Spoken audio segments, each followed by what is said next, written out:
Call this meeting of August 5th, 2025 to order. Please join me in reciting the Pledge of Allegiance. I pledge allegiance to the flag of the United States of America and to the republic for which it stands, one nation under God, indivisible, with liberty and justice for all.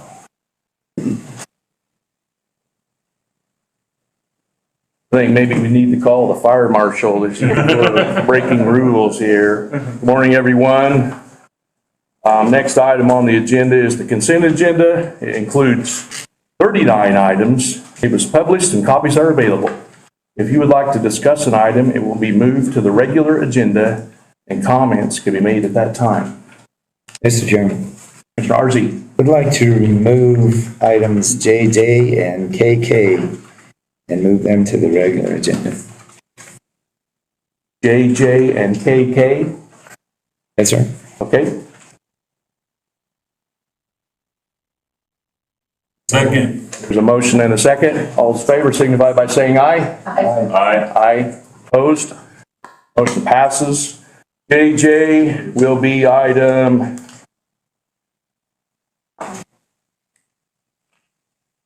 21. Thank you. Okay, thank you. JJ is item 21. And KK will be item 22. Mr. Chairman, Yes. I guess that would probably be the proper way to do it, but I think that we have an awful lot of people here who are interested in those two items. And I think it would behoove us to move that up further in the agenda than make all these people sit through the whole meeting. Is that legitimate to do that, Mr. Reeves? So if it would please the agenda, I think we should put that item to item in between, can we call it 5A, between 5 and 6 or whatever? Because I think there are a lot of people here they're gonna have to sit through the whole meeting. So you don't want them to sit here like we have to? Is that what you're saying? I guess I don't care. But I'm fine with that. We will then move JJ to item 5A and KK to item 5B. How's that? I think that's a great thing to do. All right, no worries. We'll scratch 21 and 22. Mr. Chairman, Yes. I move to approve the consent agenda as amended and authorize the chairman to sign documents as required. I second that. Motion and second. Any discussion? Hearing none. All those in favor signify by saying aye. Aye. Aye. Opposed? Motion passes. Item 3 is to consider an agenda. Chairman, I move to approve the agenda as published. Second.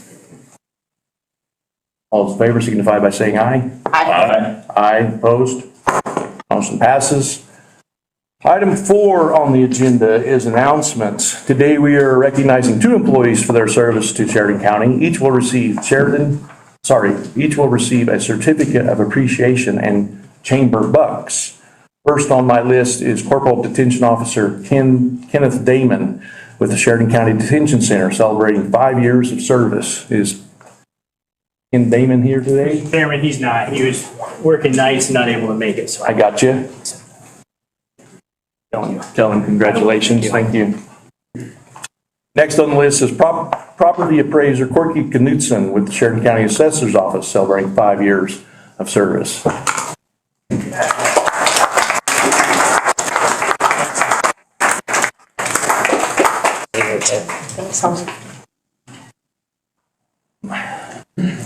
Mr. Chairman? Yes. In terms of announcements, I would just like to announce that we had a record-breaking livestock sale at the Sheridan County Fair last night, sold 194 lots for approximately $685,000, and the old record was $617,000 from a year ago. So we had a great evening at the fair, and I'd like to just thank everybody from the community who came out and supported our youth last night. Very good.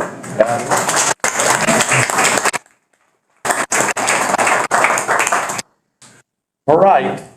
Item 5 on the agenda is public comments on matters not on the agenda. And I have a giant list of people who want to talk. I don't know. Let's see. Lori Goodman? Is Lori here? Yes, Would you like to speak on something that's not on the agenda? I would like to speak on the moved items for 5A to 5B. There. So those are on the agenda. Oh, they're on the agenda now. So Yeah. anyone have something they want to talk about that is not on the agenda? Anyone? Seeing no hands go up. All right. Item 5A. JJ. Does someone want to talk on item? Mr. Chairman, Yeah. I need to recuse myself from this because it's directly related to me, right Okay. across the road, so I've got to leave. Okay. So JJ is, let me find it. JJ is to ratify Sheridan County License Agreement 2517LA with MDU for overhead installation of power line at County Road 111, also known as Box Cross Road, a fee of $165.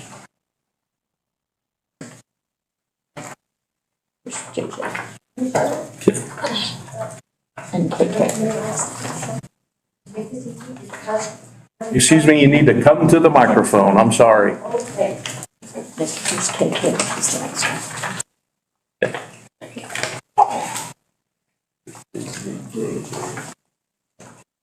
I'm part of the neighborhood group. My name is Lori Goodman. And I'm part of the neighborhood groups that are here with regards to this new transmission line.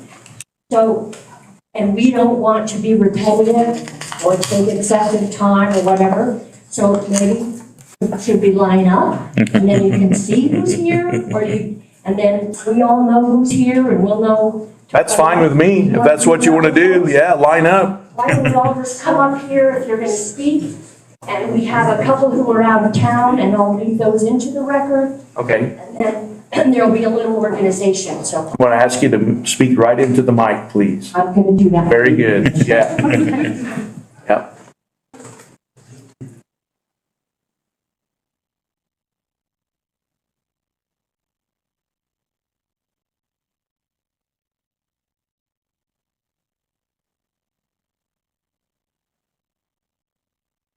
So we are residents of two of the most directly related subdivisions with regard to this transmission line that on the agenda was what has been moved to items 5A and 5B are where the current distribution lines comes from Upper Road, from Swain substation, and is now proposed, MDU has changed and diverted from the current corridor, and they now propose to go along a new transmission corridor that is the border between our lands, our subdivisions, and the Shunk lands, ranch lands. Will run for a half of a mile along those undeveloped lands that border our adjacent properties. And then it will go down there along the driveway and hook up with the transmission line on Bighorn Highway and go onto the substation there. Right. So we're primarily here to talk to the public and to talk to you about that new portion of new transmission corridor that crosses from Box Cross and then our lands.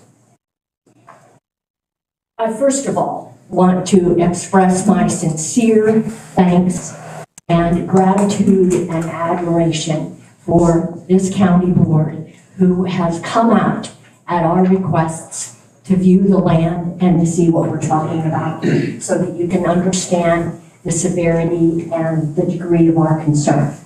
I'm a Wyoming native from Cheyenne. Have to admit, a little Jackson, a little bit of tongue there. So, but I saw the light. We won't hold that against I know. And I was going to say, I saw the light.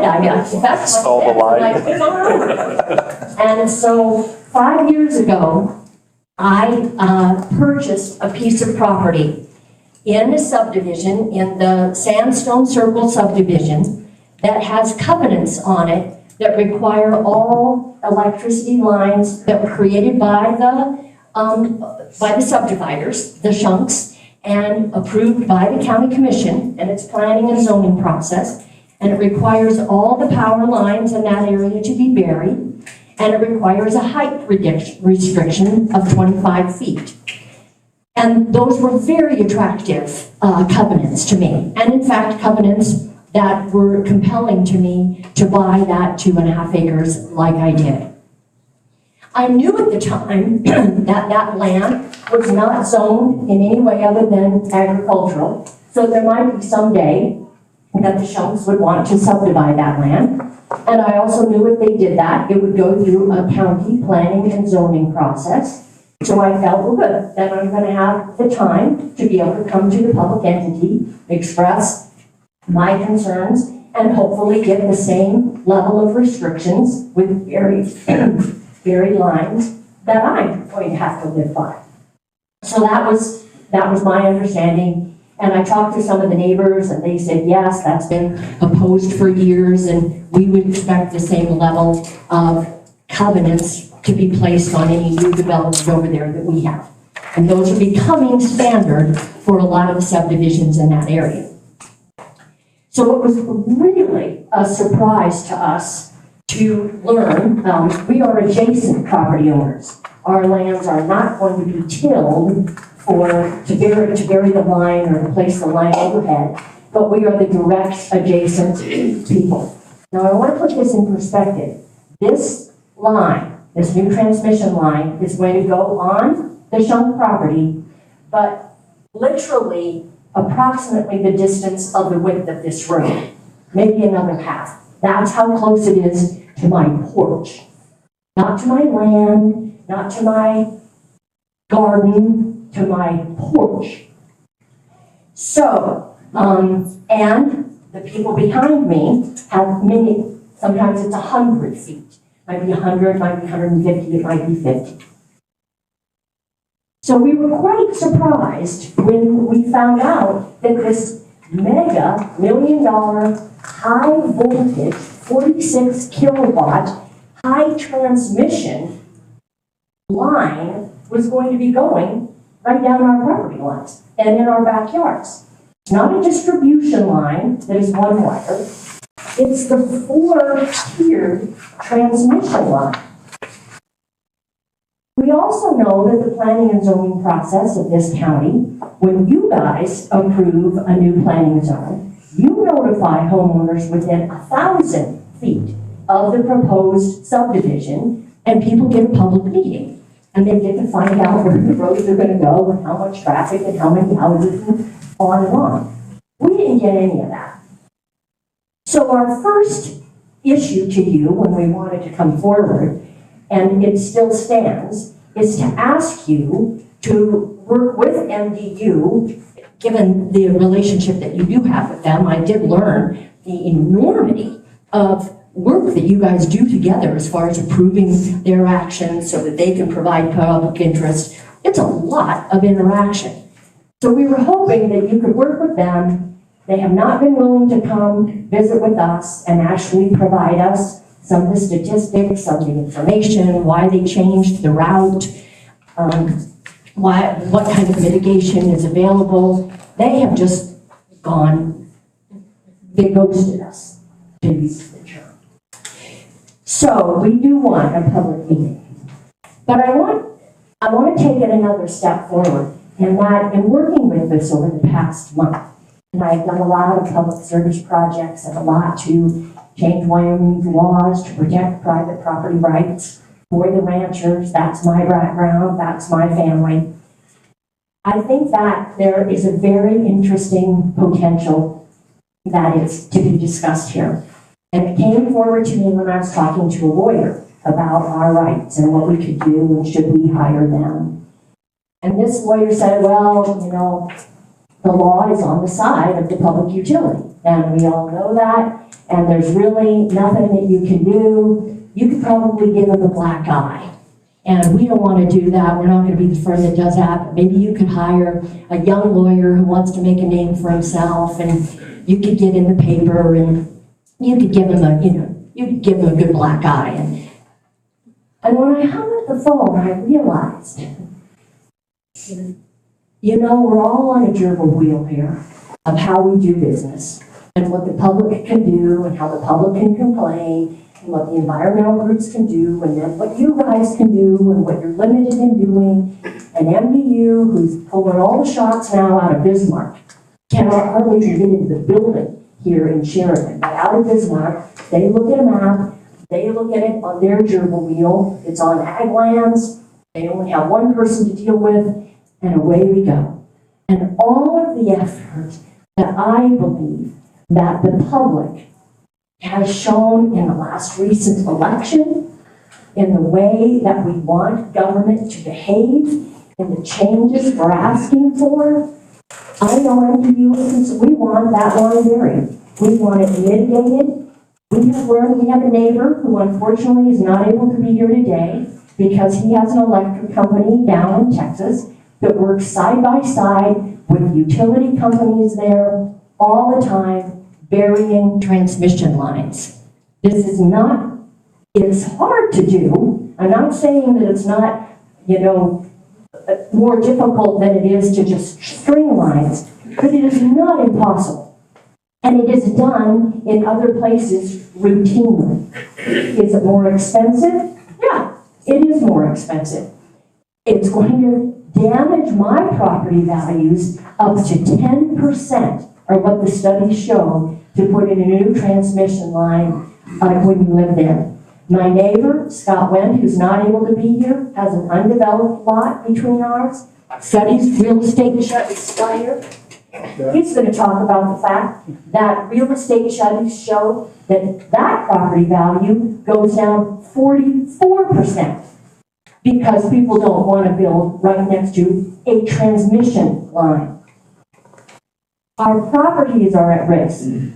Many of you may have things that I have, which is a sensitivity to the electromagnetic field.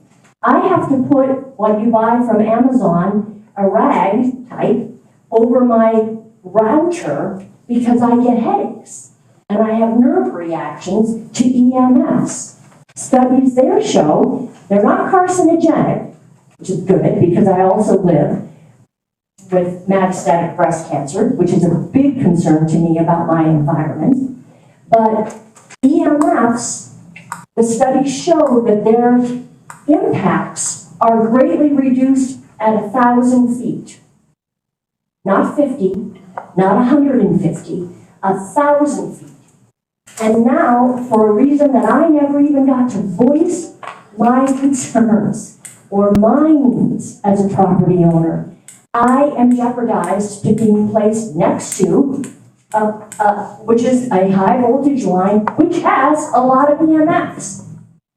And I hope that my health and that of my mother are able to tolerate that. There are safety risks. The state legislature last year passed a law allowing MDU and other utilities to work with people who want to build a structure within a certain amount of feet to a power line to reduce fire hazards. Sounds great.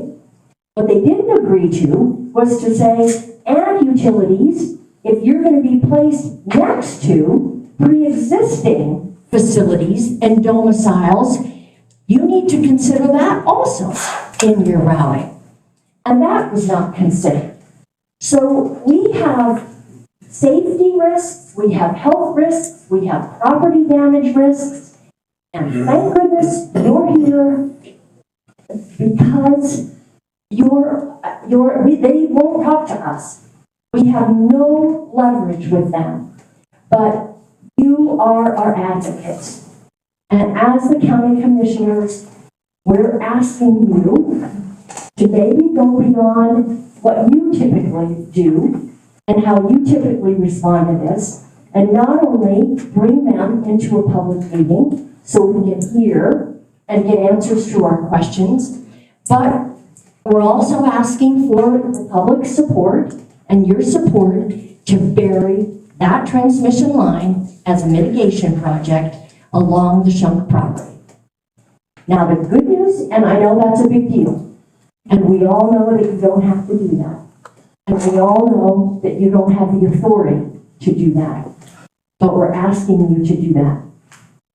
The good news, and I am going to watch that, is that on July 24th, MDU applied for a rate increase with the Public Service Commission that will net for Sheridan County, for the ratepayers here, to raise $7 million a year to increase our rates for facilities to improve system safety and reliability with increases to depreciation expenses and increase their cost of doing business.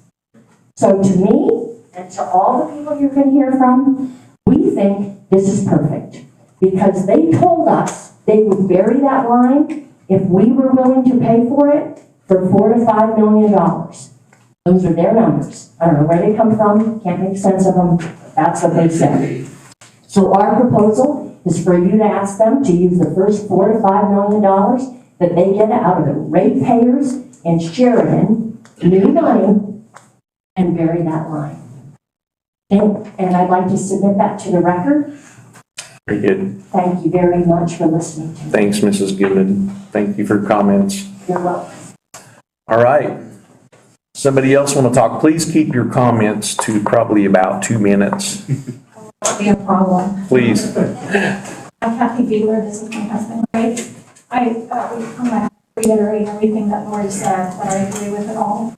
We are actually at the corner lot of the Shunk property where we will be affected on both sides. So in good faith, we bought our property, not only for the view shed, but the property value and also just a nice place to live. And I agree with, we were supposed to bury all the lines and all that. As far as the EMFs, we're mostly concerned about that. You can read all the research you want and you can argue on either side, but we have a daughter that just finished cancer treatment. The last thing she needs is another variable into her life, and she lives with us. Our property values will decrease, our view shed will be ruined, and we've worked all our life for this property, and we've been there for 10 years. Also, what wasn't mentioned was the noise that the lines put out, and very noisy, and they're right across from both sides of our fence. The wires in the wind, it's very windy out there if you live out there. And nobody said anything about the effects of the wind. And finally, not being notified, we're customers, and it's not being notified that this was happening was really disrespectful to us. So we're just asking again if we could have a public meeting with MDU and if they can mitigate this, and we would like our lines buried around the property owners. Thank you very much for your time. Thanks for your comments.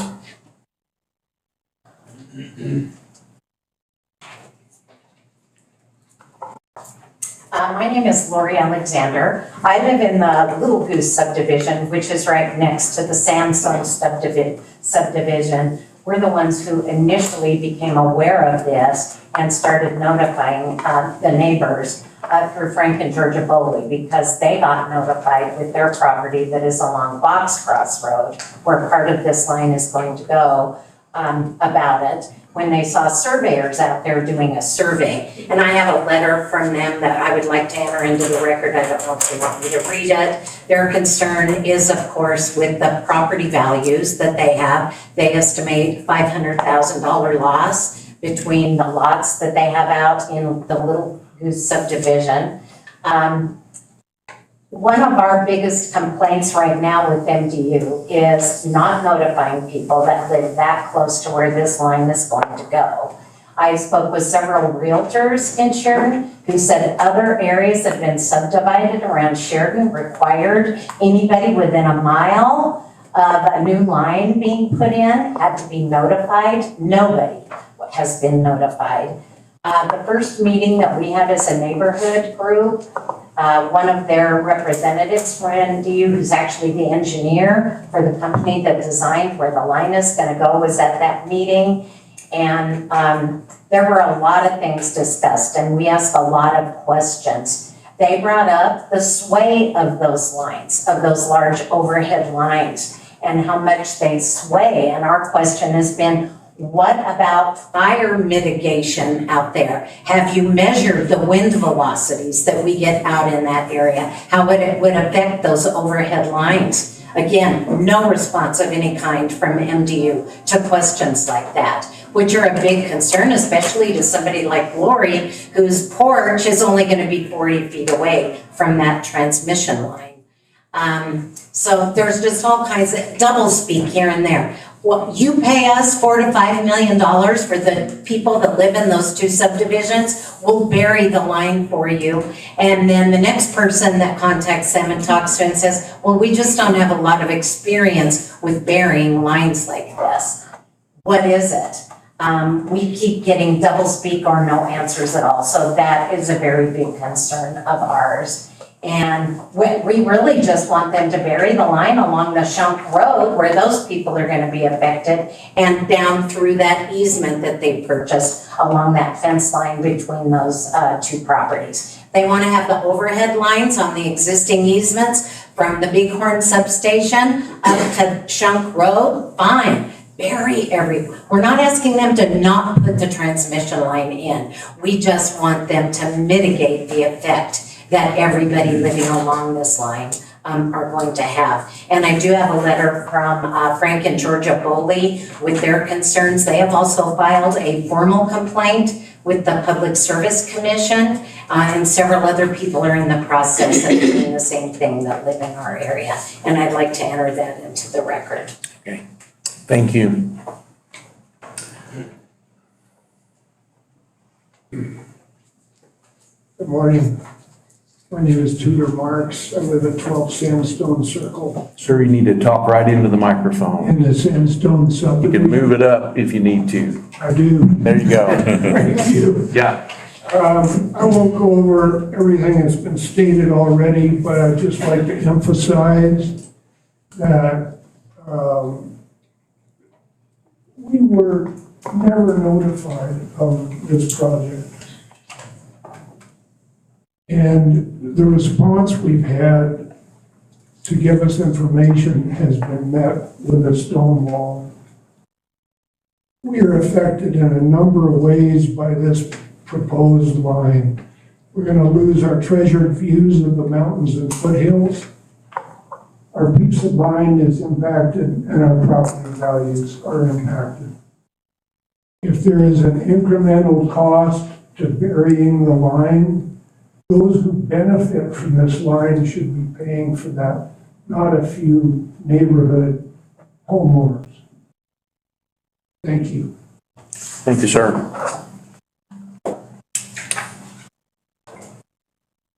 Good morning, my name is John Atchison. I live in Sandstone neighborhood. Again, not to belabor what's already been said, but again, to foot stomp the lack of transparency. We just had some neighbors move in a few weeks ago, walked over, and our first conversation was, hi, welcome to the neighborhood. Do you realize there's power lines going to be put up there? Had no clue. So when we're talking about transparency and MDU being forthright with its customers, that's what we're asking.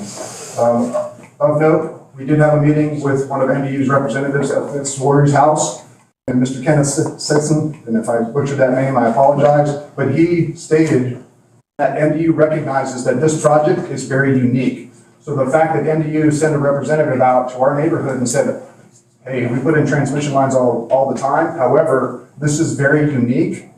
And they didn't come forward with any kind of solutions or options besides, hey, fork out $4.5 million out of your pockets and then we'll take care of it. So again, we're just asking for transparency. We're asking for MDU to come to the table, have a conversation, because at the end of the day, this transmission line is going to go in, and we as homeowners, I'm going to pay more for my property value to go down. Thank you. Thank you, sir. Oh, I'm Scott Wayne. And my problem was with this, I'm the one with the extra lot on that subdivision, which I bought after I bought the two lots after I retired from the military after 21 years.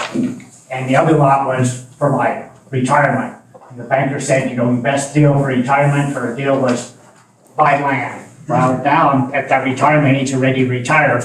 Well, they're telling me my land value, that extra lot, my retirement money I expected was going to be gone.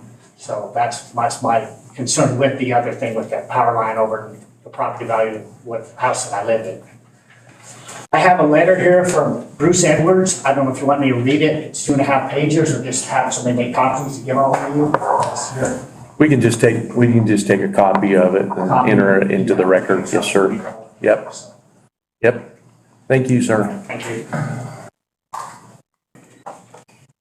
Hey there. There. My name's Brian Keel. My wife and I live at 122 Upper Road. The power line would run to the east of us, so it's not directly in our view shed. We're north of Box Cross, so it's not something we're going to be staring at.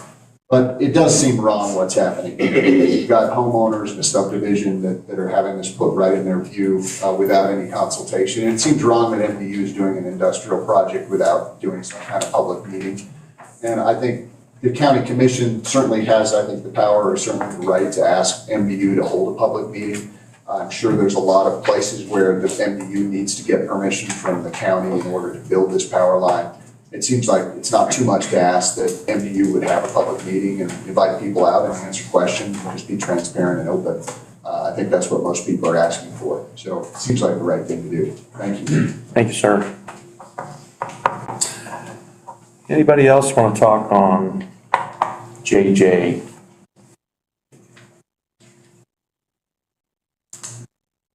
I don't see anybody else. Roger? Roger's always got something to say. Excuse me.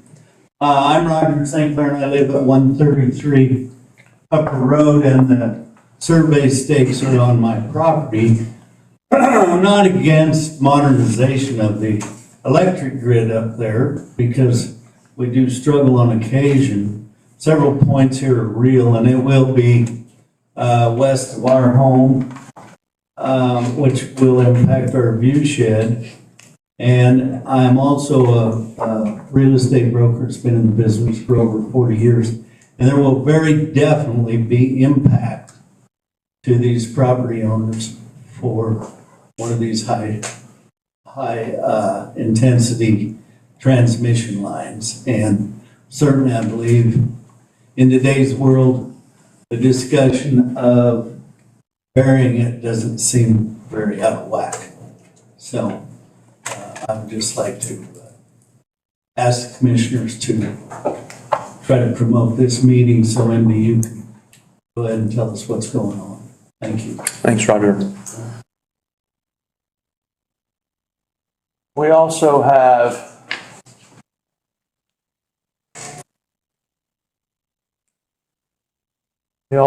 item KK as item 5B on the agenda.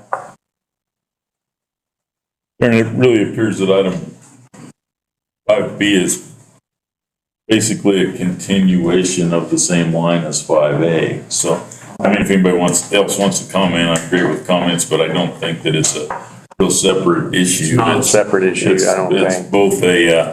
both of them are easements and county right-of-way issues, so. Yeah. Mr. Chairman, Yes. you know, we've gotten a lot of information from citizens here, and I think it's very important for us to hear all sides of the story.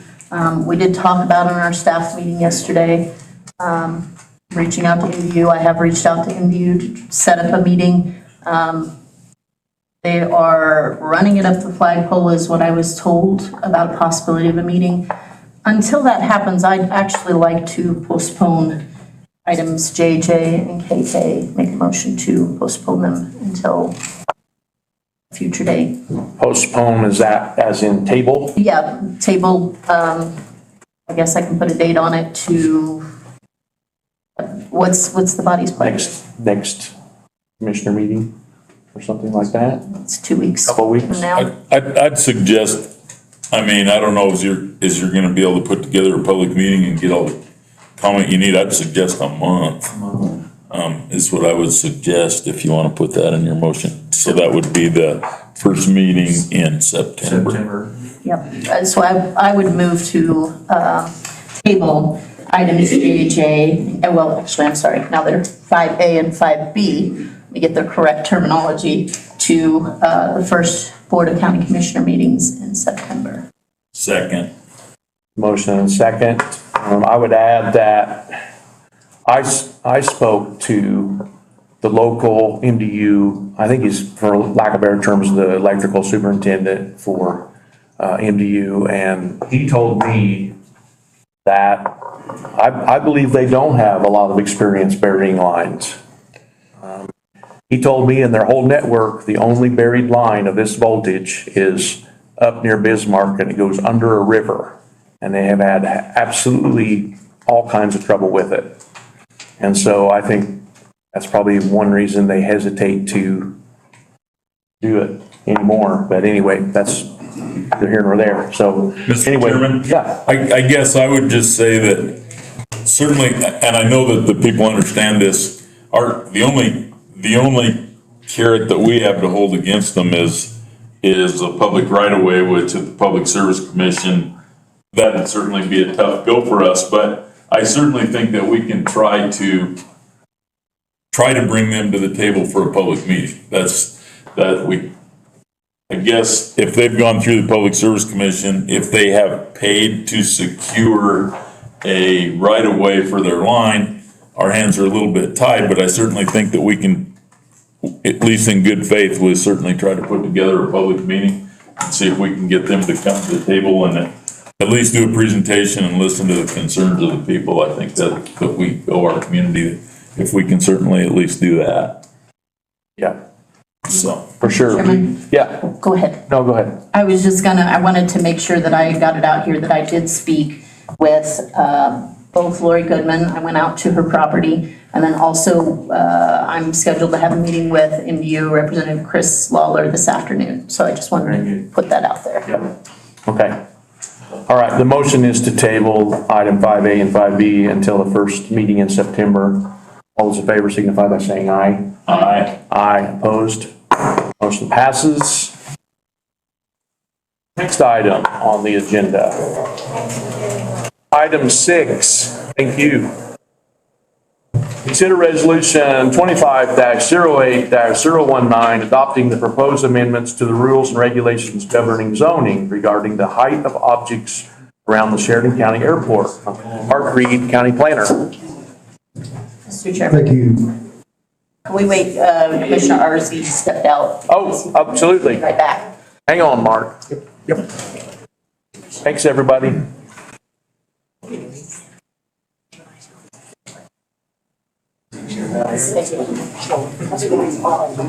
And do Like sitting in front, Joe. that Commissioner Arsey used himself I know you know. for the minutes? What's that? Do we also need to note for the meeting minutes that? Yeah. He announced it. They announced. It's on the recording.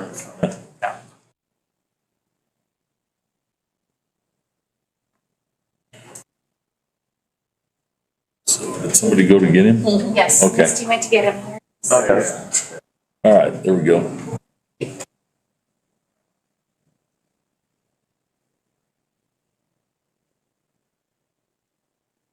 Hey, Mark, whenever you're ready, sir. Thank you, Chairman Wright. Mark Reed, County Planner. What you have before you is a resolution that would adopt amendments to the existing zoning regulations regarding heights of objects around the Sheridan County Airport. We currently have a separate resolution that was adopted in 1990 addressing the same topic. Several years ago, as part of the airport master plan adoption, there were maps incorporated as a part of that document that define airspace and restrictions that the FAA imposes regarding heights of objects, and not that they impose them, but the local government does. But the current mapping that's in place from 1990 reflects an old airport layout. As most people know, the north-south runway today is not the same as what it was back then. So the airspace. Mr. Chairman, I'm sorry. The noise outside is picking up on the video, so I need to just pause a moment. Okay, thank you. Hang on, Mark. Mr. Chairman, while we're pausing, I'll go out in the hall and talk to those people and use the restroom. I'll be There you right go. back. All right, thanks. On hold. Okay, sorry, Mark. Get there. JJ and KK go, okay? Sweet. Next, till September's meeting. I've never had it.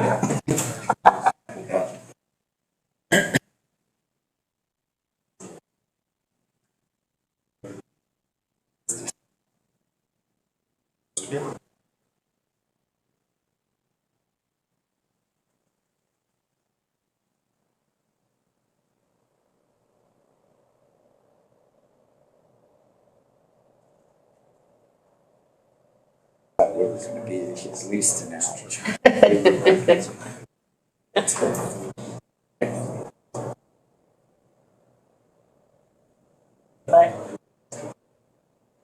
Okay, all right, very good, sir. Thank you.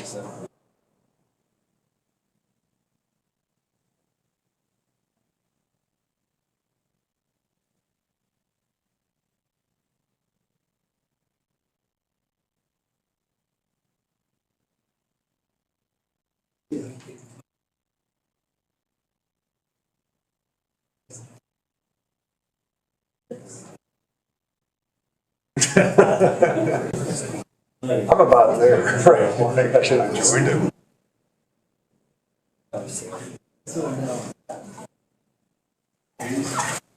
Yeah, I'm good now. Okay. Mr. Chairman, Yeah. just as a reminder, I know this video program is new. That we did notice is exactly what our IT director said. It picks up all the voices clear to the back of the room.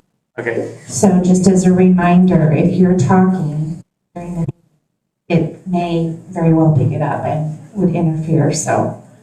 It's new, we're trying to get it figured out, but it did pick up voices clear in the back last time. Okay, thank you. If you're gonna tell a joke, make sure it's a good one.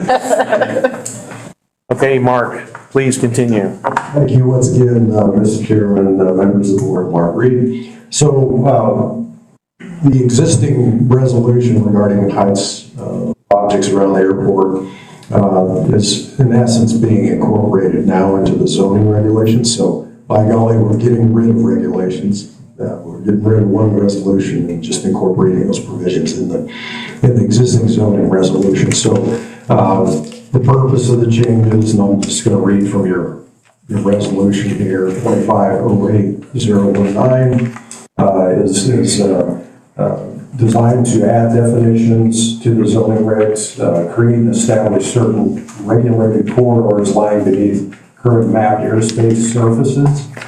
I had a video that I was going to show, but it doesn't look like the projector wants to work, defining what those airspace surfaces look like. Number 3, provide for height limitations for structures in said corridors. Number 4, limiting the use of land or water within said corridors that in any way endanger or interfere with the landing, takeoff, or maneuvering of aircraft intending to use the airport. Number 5, providing for non-conforming uses. And number 6, requiring marking of lighting at deemed proper by the airport manager. So, as I say, if you choose to approve this resolution and the amendments, they would be incorporated into existing zoning rules. The Planning and Zoning Commission considered this and held a public hearing and did recommend approval and adoption of these proposed amendments. I think I'm going to go ahead and let Robert speak briefly to it if he'd like to, and you can go ahead and do your hearing if you like. Thank you. Robert? Thank you. Robert Gill, Sheridan County Airport Manager. I really don't have too much to add. We're mostly just, we're getting our image that the planning commission, or planning department's using updated. Outside of that, we're just incorporating FAR Part 77 along with that provides this guidance. Mm-hmm. All I've got. Questions for Robert, anyone? Thank you, Robert. Thank you. This item requires a public hearing, which I will open at 9:45. Anybody from the public have a comment on this item?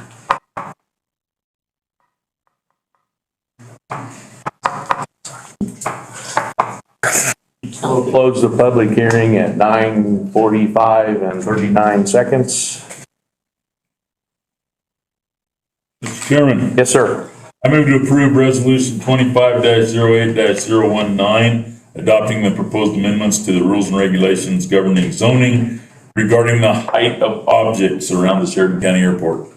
I second that motion. The motion and a second. Discussion? Anyone? Hearing none. All those in favor signify by saying aye. Aye. Aye. Opposed? Motion passes. Item 7 on the agenda is to consider item PP-25-002J, Bucking Iron Business Park, preliminary plat.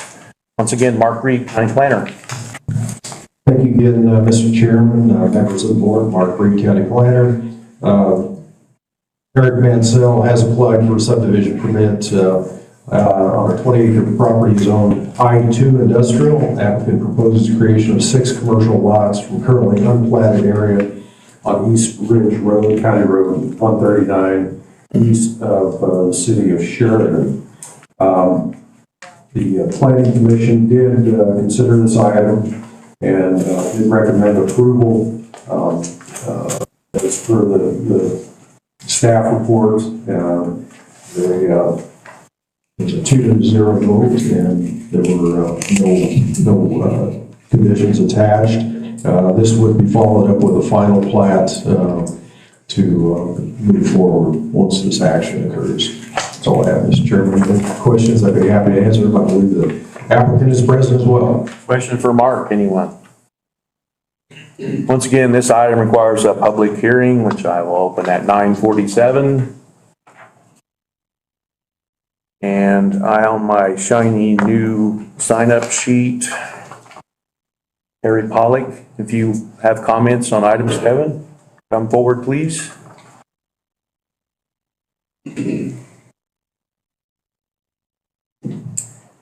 Terry Pollock. Just a quick comment or question, I guess it would be, and that is the water line for this development. Is that something that the developer is going to be taking care of, or are we going to be looking at another situation like the Northeast Transmission Line where the citizens of Sheridan cover those costs? I believe the developer can maybe answer some of those, the contractor or the agent, whoever this is. I'm Eric Mansell, the owner of 170 East Ridge Road. We have a fire safety plan that's already been approved. There's fire hydrants, well, close enough they deemed. There's 2 existing wells on the property already. Both have been tested, volume's good, quality's fine. This is industrial use. There's 4 of the 6 lots proposed to be bought already, 3 of which doesn't need any water. So as of now, we're just going to put 6 wells in if need be. We don't see no reason to run an 8-inch water main 1,500 feet over 6 lots industrial use. Okay. When the water's fine and suitable for what we're needing. Okay. Thank you. Mr. Chairman. Yeah. I do have a couple questions for you about this. There was a recommendation from the city planning about running a water line in there that I read in this report. Would you mind saying, you're saying that you don't feel that it's something that you want to do at this point? At this point, sir, no, we don't see any reason to. That'd be obviously pretty expensive to get that over there. And like I said, we have 2 wells already there, and I'd be happy to drill 4 more. Okay, the other question I have is the Sheridan County Conservation District says that this area's soils are classified as highly erodible. And what I want to know is there any fail-safes and what are you going to do for containment on, when you, a lot, are you going to have some stipulations in there to keep erodible soil materials on site. You know, I guess that's where I'm going I with think maybe that. we need to call the I guess fire they're marshal. looking whatever Breaking necessary rules to here. Good morning, erosion everyone. control measurements. Next item on the Over half agenda of is those the 20 consent acres has agenda. already It been includes developed in the past. 39 items. It Has was been published and built, copies are available. And If you as would far like to as discuss an item, erosion it and will be runoff moved to the regular agenda. from those paths Comments being can be in made. place for all those years, there Mr. isn't Mr. Arzi. much I'd like to erosion. remove items Vegetation JJ takes quickly and to it KK and holds it back as and well. move them to the regular agenda. Thank you. JJ and Other KK. questions? Yes, sir. Okay. Thank you, sir. Anyone else have comment on item 7? We'll come to the public hearing? Yeah. Okay. Yeah. Yes, sir. Passes. Okay. JJ. Seeing no one else talking or wanting to talk on item 7, we'll close the public hearing at 9:51.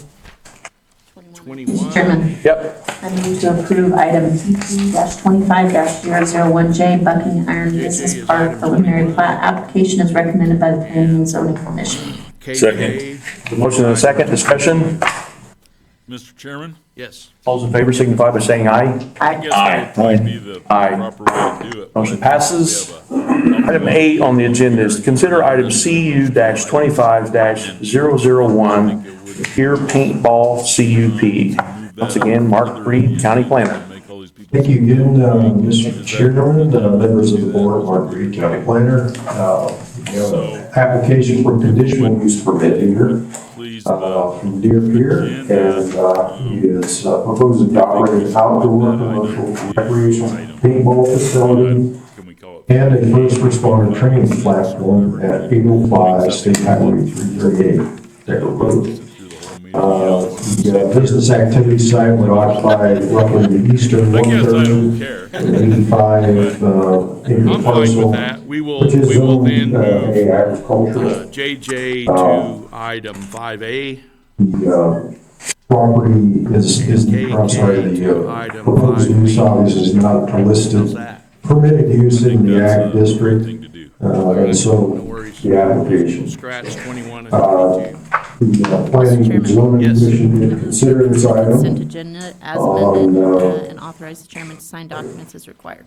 July 3rd, Motion and and second. Any voted 2 to discussion? 0 to Hearing recommend none. approval All of those in the favor signify by item. saying aye. With Aye. 4 Opposed? conditions, as noted in the staff report. Number 1, that only fully Item 3 is to shielded consider an cut-off agenda. lighting fixtures relative to the business may be used for exterior lighting that minimizes glare passing motorists or neighboring properties. Number 2, Aye. that waste materials be fully exposed or removed from the Item site. 4 on the Number 3, agenda that is any an whiteout announcement. specified Today we are improvements for recognizing 2 highway employees access for their service or to Stark signage County. be Each will performed. receive Sheridan. Number 4, Sorry, each that will if the receive type a of certificate occupancy of being proposed appreciation falls within the from scope of the Chamber international building First is on my adopted list by is Sheridan Corporal County. Detention Officer Any new Ken structure, future Bateman, structure modifications or Sheridan County additions Detention Center will celebrating require 5 Sheridan years County of building service. permits. Future structures, modifications, or additions may also require a new CUP. I got you. That's all I've got, Mr. Chairman. I'm trying to answer questions if you had any. I believe Next the on the applicant list is is in the audience. property appraiser Corky Knutson. Questions for Stark Mark? County Assessor's Office celebrating 5 years of service. Once again, we need a public hearing for this item, which I will open at 9:54. Anyone from the public have comment on item 8? Mr. Chairman? Yes. In terms of announcements, Please come I would just forward. like to announce Tell us who you that, are. We had a record-breaking morning, livestock everybody. sale at the Sheridan I'm County Neil Fair last Mayer. night. I'm Sold the owner of the 194 805 lots, Acre Road. approximately Thank $685,000, you for the and the opportunity old to record was present my $617,000 application. from a year ago. We So had a are great evening very at the excited fair, to and start I'd a like new to business thank in everybody from the Sheridan. community who came out and supported our youth last night. Business is going to be divided to 2 separate parts. One part would be paintball field All for the right. community. Item 5 for on the people to agenda have is public fun, comments on positive matters not on the environment, agenda. For the kids to have a good, healthy I have a environment, giant place list to of people hang to out talk, and and I don't be know. drug-free. So we rather have them play Goodman. people, socialize, and work as a team together. It's something that Would you we like to need, speak we kind of on like something guys. that's not on the agenda? you'll see the last few years. So rather than doing that, then So we those are on will the be agenda taking then? drugs Oh, they're on the agenda now. and share So them. We anyone also wish have to something they provide want that to talk service to about people that is not on the agenda? field for the corporate companies and workers, and pretty much will be open for anybody Seeing no hands who'd like go to up. get hit by paintballs. All right. Item The 5A. second part of our JJ. company will be to establish Someone want to a talk on item? semi-controlled environment Chairman? and a training platform for our first responders in the county.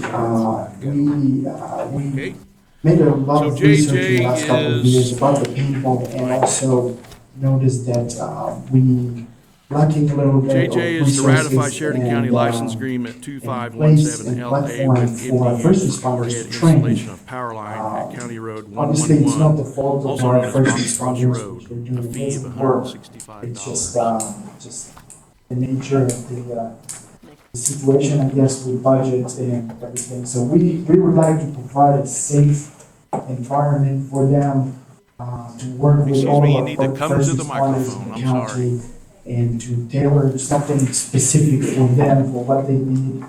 So they have a comfortable environment to work in and train. I'm part of the neighborhood We groups. see My it name as is Laura increasing, Goodman, and I'm part of the neighborhood increasing groups protection that for are the here with county regards and to a this liability new transmission standpoint, line. because So, our first responders are We don't training want to be better repetitive and the results or will be take better. excessive time or whatever. So maybe we would people like should to line up, have and an then you area can see for who's here, everybody, or do you, and then we all know firefighters, who's sheriff's here, and we'll know. department. That's fine with Obviously, me. You If wanna that's do what it you that want way, to do, rescue, yeah, line up. And Why do we all pretty do much that? build them, And we have a couple who are out of town, and I'll simulate put those the into the record. real-life scenarios. And there'll as be a little mass organization. casualty So I'm gonna events, ask you to school speak bus right that into track the over, mic, now I'm we have gonna do 20 that Very kids for you, good. Commissioner. Yeah. more that needs a medical assistant, and we would like to do it all at the same time, so our EMTs crews can go in and take care of the injured people.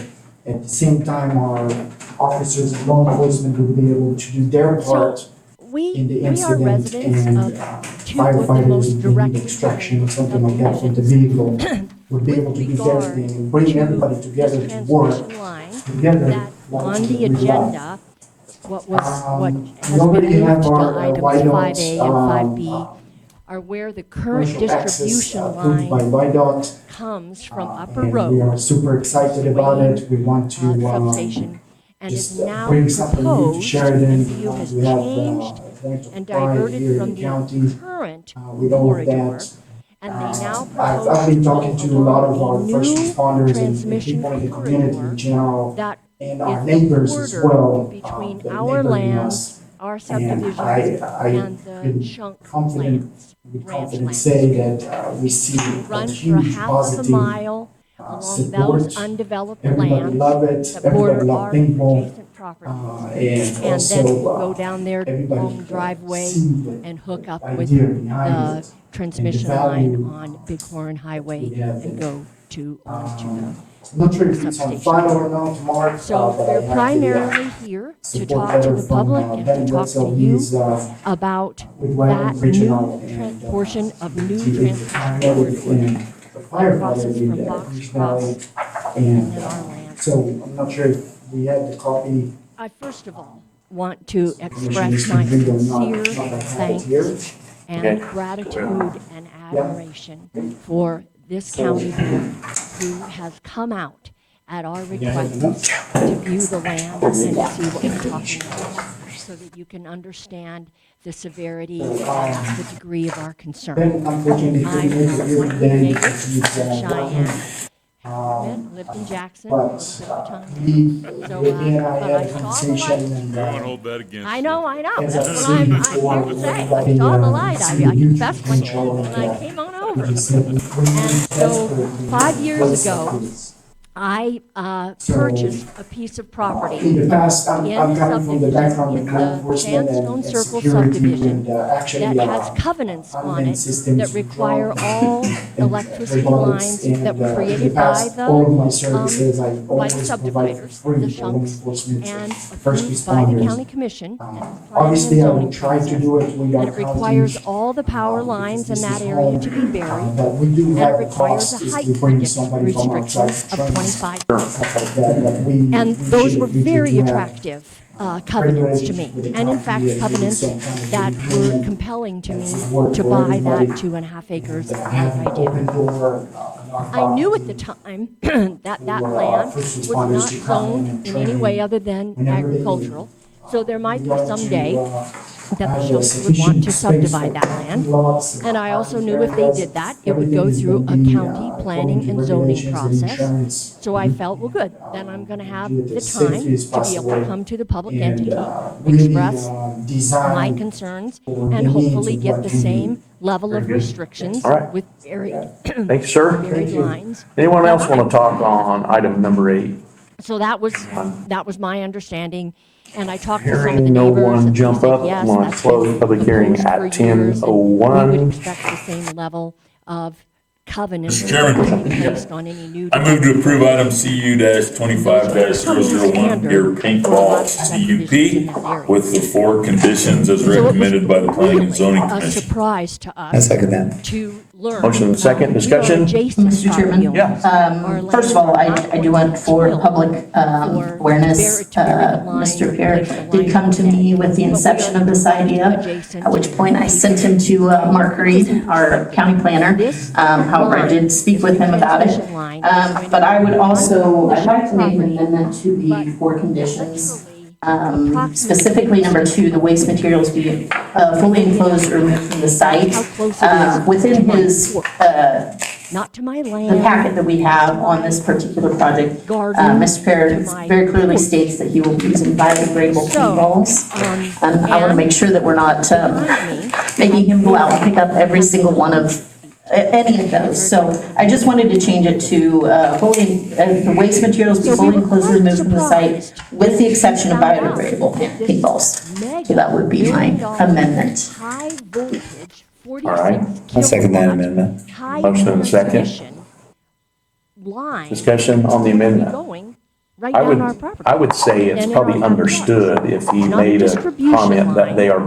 biodegradable, that we would understand they don't need to be picked up. Transmission. But I would agree with that, but having it in We paper also is know that the always, planning and zoning process in my in this mind, county, a little bit better. approve the new planning. You notify. All right, we have a motion and a second as an amendment. I'm sorry, we have an amendment and we have a motion and a And people get a second. public. All's in favor on the amendment, signify by saying aye. You're gonna go. Aye. Aye. How many Opposed? houses and on and Amendment on. passes. Now we're back to the So original our first motion issue to you and when we discussion. forward, and it still Mr. Chairman, stands. just on this particular project, I think it's a great opportunity for us to get something else for our youth to do, as well as for emergency services. So I'm in support of Work this. that you guys do together as far as approving Anybody their else? actions. I think old people might like to do it too. Yeah. I can foresee, So we were Board of hoping Realtors to work versus with the them. county commissioners or whatever. I'd be up for that. I want to say, I have 4, this is a side note, I have 4 boys and they used to put the paintballs in the freezer. Seems a heck of a well. They go. Anyway, we have a motion and a second. So. All in we favor, do signify want- by saying aye. Aye. Aye, opposed? I want to take Motion it another step passes. forward. In that, in working with this over the past. Moving on to item, a lot of public service projects. Lost my a lot place. to Item take 9. To protect private property rights. consider item CU-25-002, the Brenneman Event Venue Conditional Use Permit. Mark Reed, County Planner. That is to be discussed. Thank you again, Chairman Wright, and members of the board, Mark Reed, County Planner. About J. our rights and what we Brenneman can do. Enterprises LLC has applied for a conditional use said, permit well, to operate commercial events The law is on venue the side. at 1275 US Highway 14. and This there's site really would occupy nothing a you can do.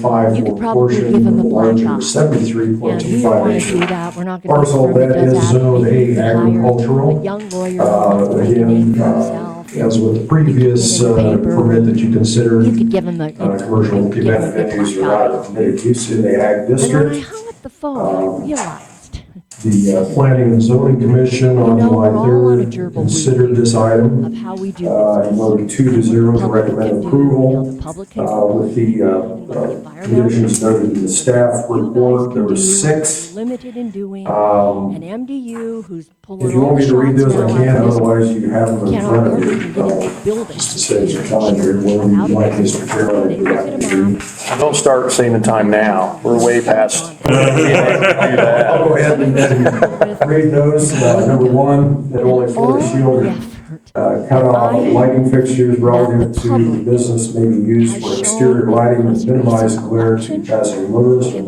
neighboring properties. Number 2, that waste materials be fully enclosed or removed from site. Number 3, that any necessary whiteout approvals for highway access or signage be secured. We have learned, we have a Number neighbor 4, that who any whiteout unfortunately is not able specified to be here construction for today highway because access he or has an signage electric be company performed. down in Texas. Number 5, that professionally engineered traffic plan be submitted to the Public Works Department all the depicting time, adequate parking burying and traffic transmission ways lines. based on a quantifiable not- estimate of It's maximum hard number to of do. gas I'm not and saying vehicles. that it's not, Specific improvements shall be more installed prior to difficult than it commencing is the to proposed just use. string lines. Number But 6, it that is if not the type of impossible. occupancy being And it is proposed done falls in within the other scope of the places International Building Code as adopted by Sheridan County, any new structure, it future is more structure modifications It's going or to additions damage will my require property values Sheridan County up building to permits. 10% Future of what the structures, studies modifications, show to additions put in may a new also transmission require line a new when you conditional live use there. permit. My neighbors, that Questions went, on who's the not able to be reports, here, has Mr. an Chairman, undeveloped I'll be happy to answer them. I believe the applicants studies are present real as well. Questions for Mark? He's going to talk Anyone? about the fact that Thank you, real Mark. estate studies show Once again, that property this item value requires a public goes hearing, down which I'll open at 10:07. 44% because people don't want to Anyone build right next to the a public transmission have a comment about this item? Our properties are at risk. Many of you may have things that I have, which is a sensitivity Being no to one the jumped up. electromagnetic field. I have to put what you buy from Well, Amazon, you can come up and talk. rag pipe over my If you need- router because I get headaches and I have nerve reactions. Hello, everyone. I'm Robert Brenneman. Studies there show We are the they're not applicants. carcinogenic, which is good because I also live I think this, all that we wanted to say big was concern that to me about my environment. it's about But 18 months ago, I worked with the EMS, XPDC the to studies see show their that their thoughts on the market impacts analysis are to see greatly Sheridan County reduced would at 1,000 benefit from a venue like this. Not 50, We looked not at 150, a wedding venue, we looked at a fundraising and now, venue, for a as reason well that I as never a even got space to for voice my public dances could be concerns held, or where mine families could as come a in and property owner. enjoy their I time. am jeopardized to being placed Resounding next to everywhere we turned was, which is yes, a this high would voltage be line, which really has a wanted lot of and EMFs. needed.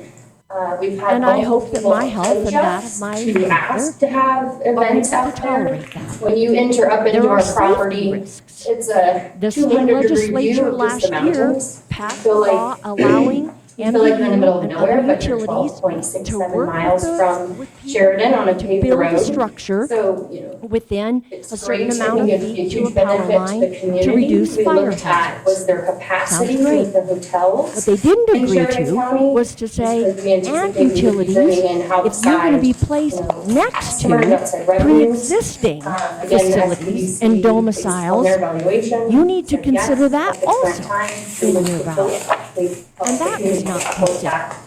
So we have There's some questions safety before risks, around the we have liquor health licenses risks, and how would we property navigate damage that? risks. And we have approached Thank goodness one you're here specific person in because that we're friends with that holds a liquor license. they won't talk They're to willing to partner with us. We have no you know, leverage people with would that. desire that. But And then you are our we did get advocates. approval from the Wyoming And Department as of the county Transportation commissioners, for the commercial we're access. asking you And we're to willing maybe to go beyond do all the what you things to make it typically safe and do right.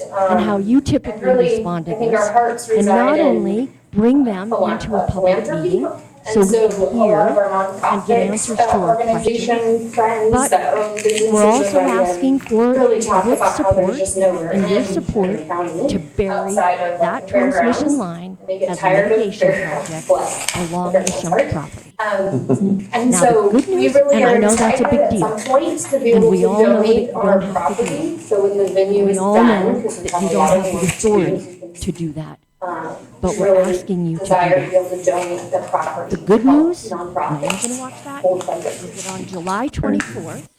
MDU Thank you for applied that. for a rate increase. Anybody have questions with for the Public Service applicants? Commission that will net for I have one. How Sheridan big is that County, building? for the ratepayers here to raise $7 So there million there's two a sections to the year building. There's to the increase Southern our House rates tax room area. for facilities being to used for right now, improve anyway. system It safety and is- reliability That is with 13,000. increases to depreciation expenses 12,000 and total increase 13,000 their square cost of feet. doing The business. indoor So to arena me, section all is 60 by hear 80. from, we think this is perfect, because they told us It's a they good would size. bury that line if we were willing to pay for it Thank you. for $4 to $5 million. Everybody? Those are Thanks their for what you're numbers. doing. I don't know where they come from, can't make sense of them. That's what Anybody they said. else have comments So on our this item? proposal is for you to ask them to use the Seeing first no one $4 to else $5 jump up, million I'm gonna close that the they public get hearing out at of 10:11. in Sheridan, new Ready for money. ready for a motion? Mr. Chairman, Yes. I move to approve item C 25-002 for an event venue CUP with the 6 conditions as recommended by the Planning and Zoning Commission.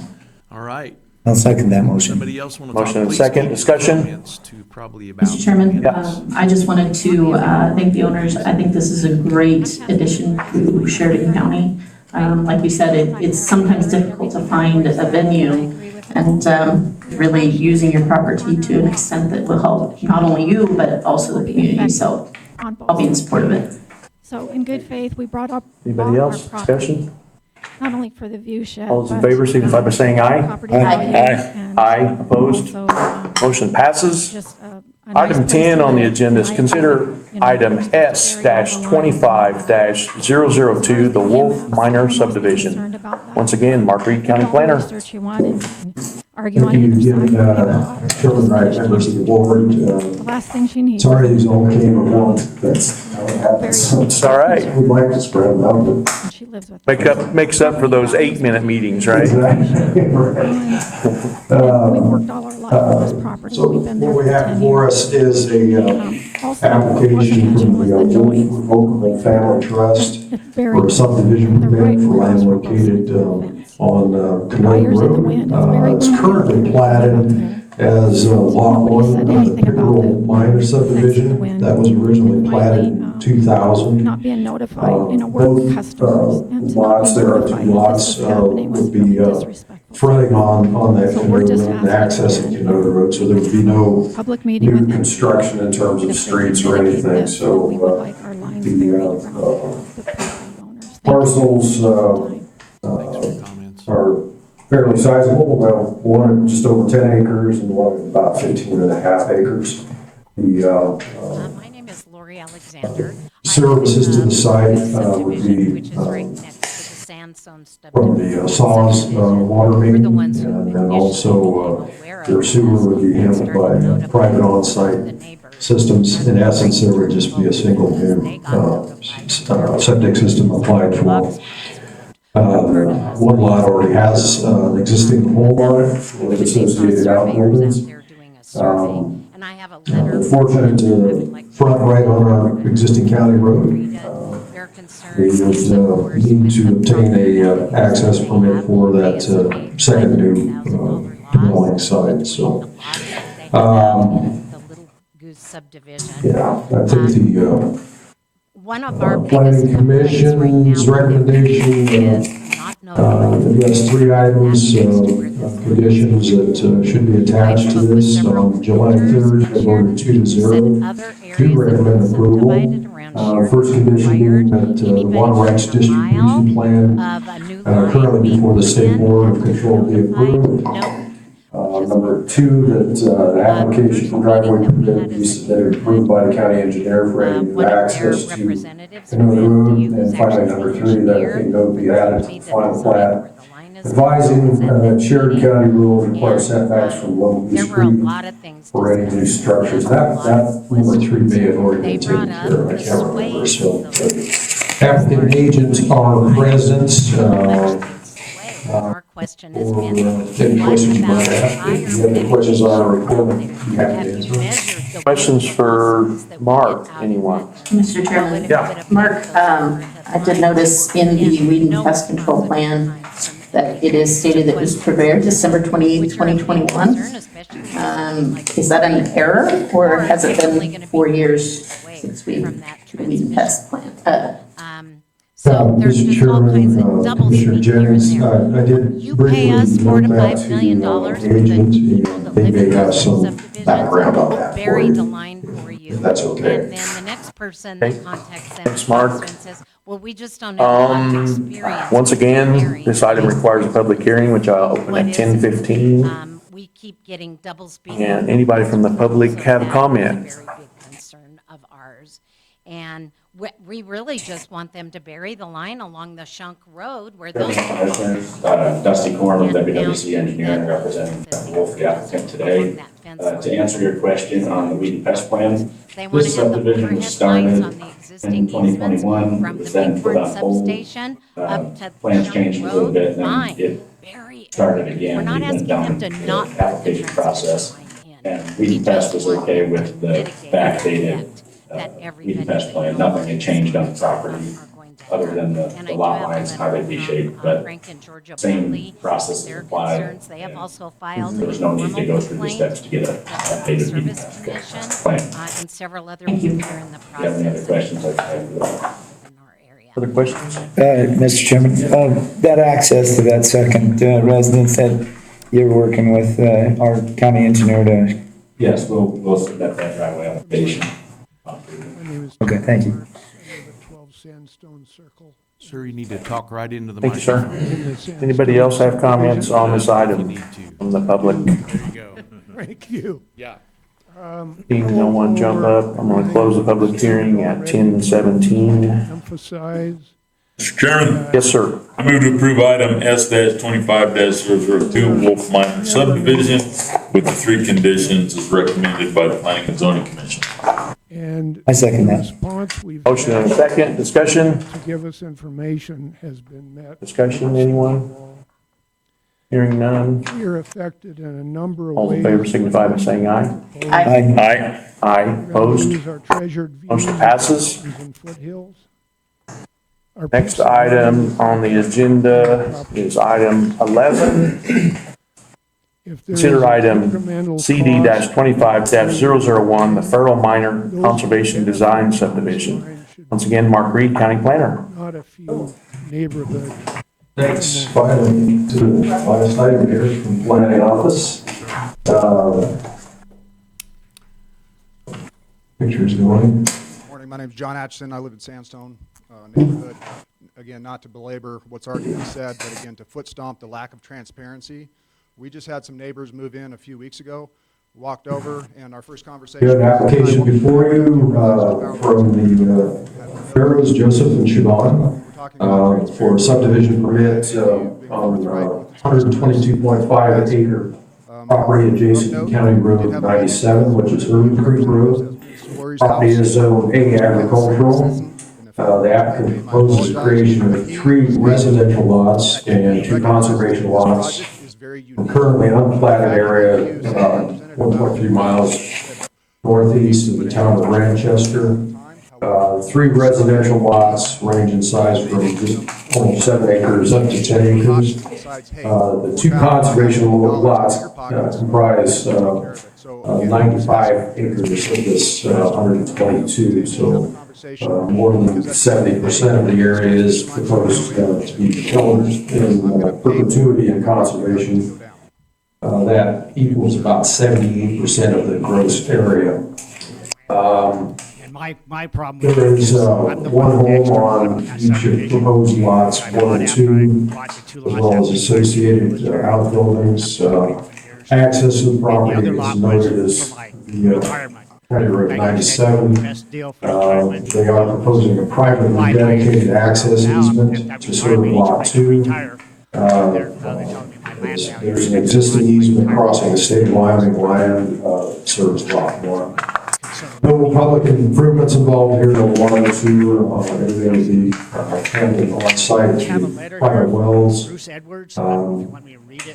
For each lot, private enhanced on-site well, small wastewater systems are proposed for each lot. Yep. Yep. Thank you, sir. The DEQ evaluated this subdivision. The applicant had the agent prepare what is known as a Chapter 23 study that looks at the safety and adequacy of the proposed water and sewer systems on the property. Department of Environmental Quality did evaluate that and provided the county with a non-adverse recommendation on April 24th. There is one variance request, and you would need to consider that variance request prior to considering the subdivision permit itself. And so a separate motion is in order for that variance request. Variance that we are seeking is using a portion of what the conservation area has as a vehicular way into the property, crossing over to lot 2. So they are seeking approval for that specific variance. As I say, you will need to consider that variance. It's on page 5 of your staff report. Road and the survey stakes are on my property. I'm not against present to justify that if you need to hear more about that. The Planning and Zoning Commission did consider this item and voted 0 to 2 to recommend approval of the variance, which in essence is a recommendation for denial. The followed up a motion on the subdivision permit itself and also voted 0 to 2 to approve it, which that again is in essence a recommendation to denial. The 3 conditions they did recommend if it was to be approved was number 1, that prior to or coterminous with the execution of the final plat by the board, that the declaration of restriction defining acceptable acts and uses of the conservation lots be executed and recorded by the applicant with the county clerk. Number 2, that prior to execution of the final plat by the board, that the entirety of the access from County Road number 97 to Lot 2 be constructed and certified by a professional engineer as per plans and specifications prepared by WWC Engineering and prescribed in the county approved road waiver.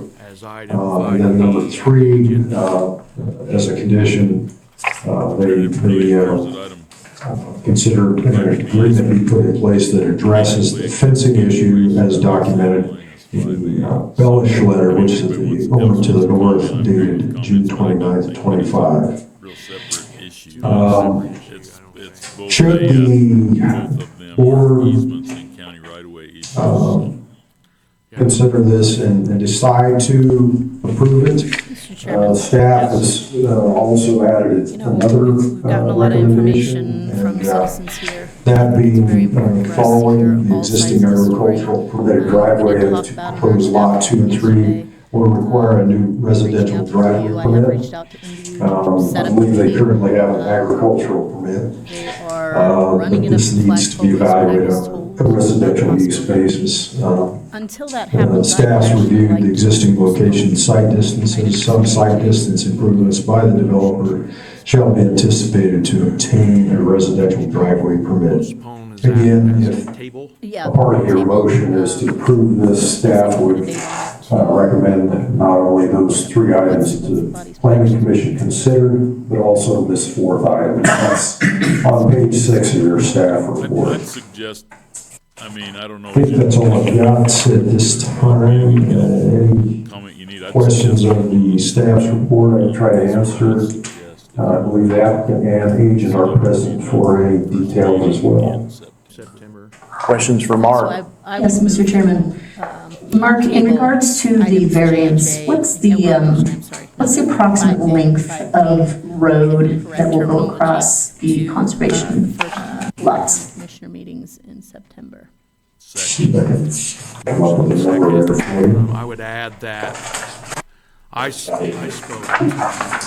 I'm here by word of the agent, it's approximately 800 feet from the county road into proposed lot 2. He told me that I believe they don't have a lot of experience burying. Other questions? He told me in their whole network, the only buried line. Hearing no other questions, once again, this item requires a public hearing, which I'll open at 10:25. Absolutely all kinds of trouble. And so I think we have a number of people signed up to speak on this. Go ahead, Dustin, you can start off. anymore, but anyway, that's neither here nor there, so. Mr. Anyway, Chairman? yeah. I guess I would just say that certainly, and I know that the people understand this, the only carrot that we have to hold against this is the public right of way, which the Public Service Commission, that'd certainly be a tough go for us, but I certainly think that we can try to was attended by only 3 commission members, one of which had to recuse himself from voting on this matter. Only 2 members of the 5 on the commission voted on this subdivision, and I don't believe it was a fair evaluation or a real representation by the council. They had voted it all. but I certainly think that we can.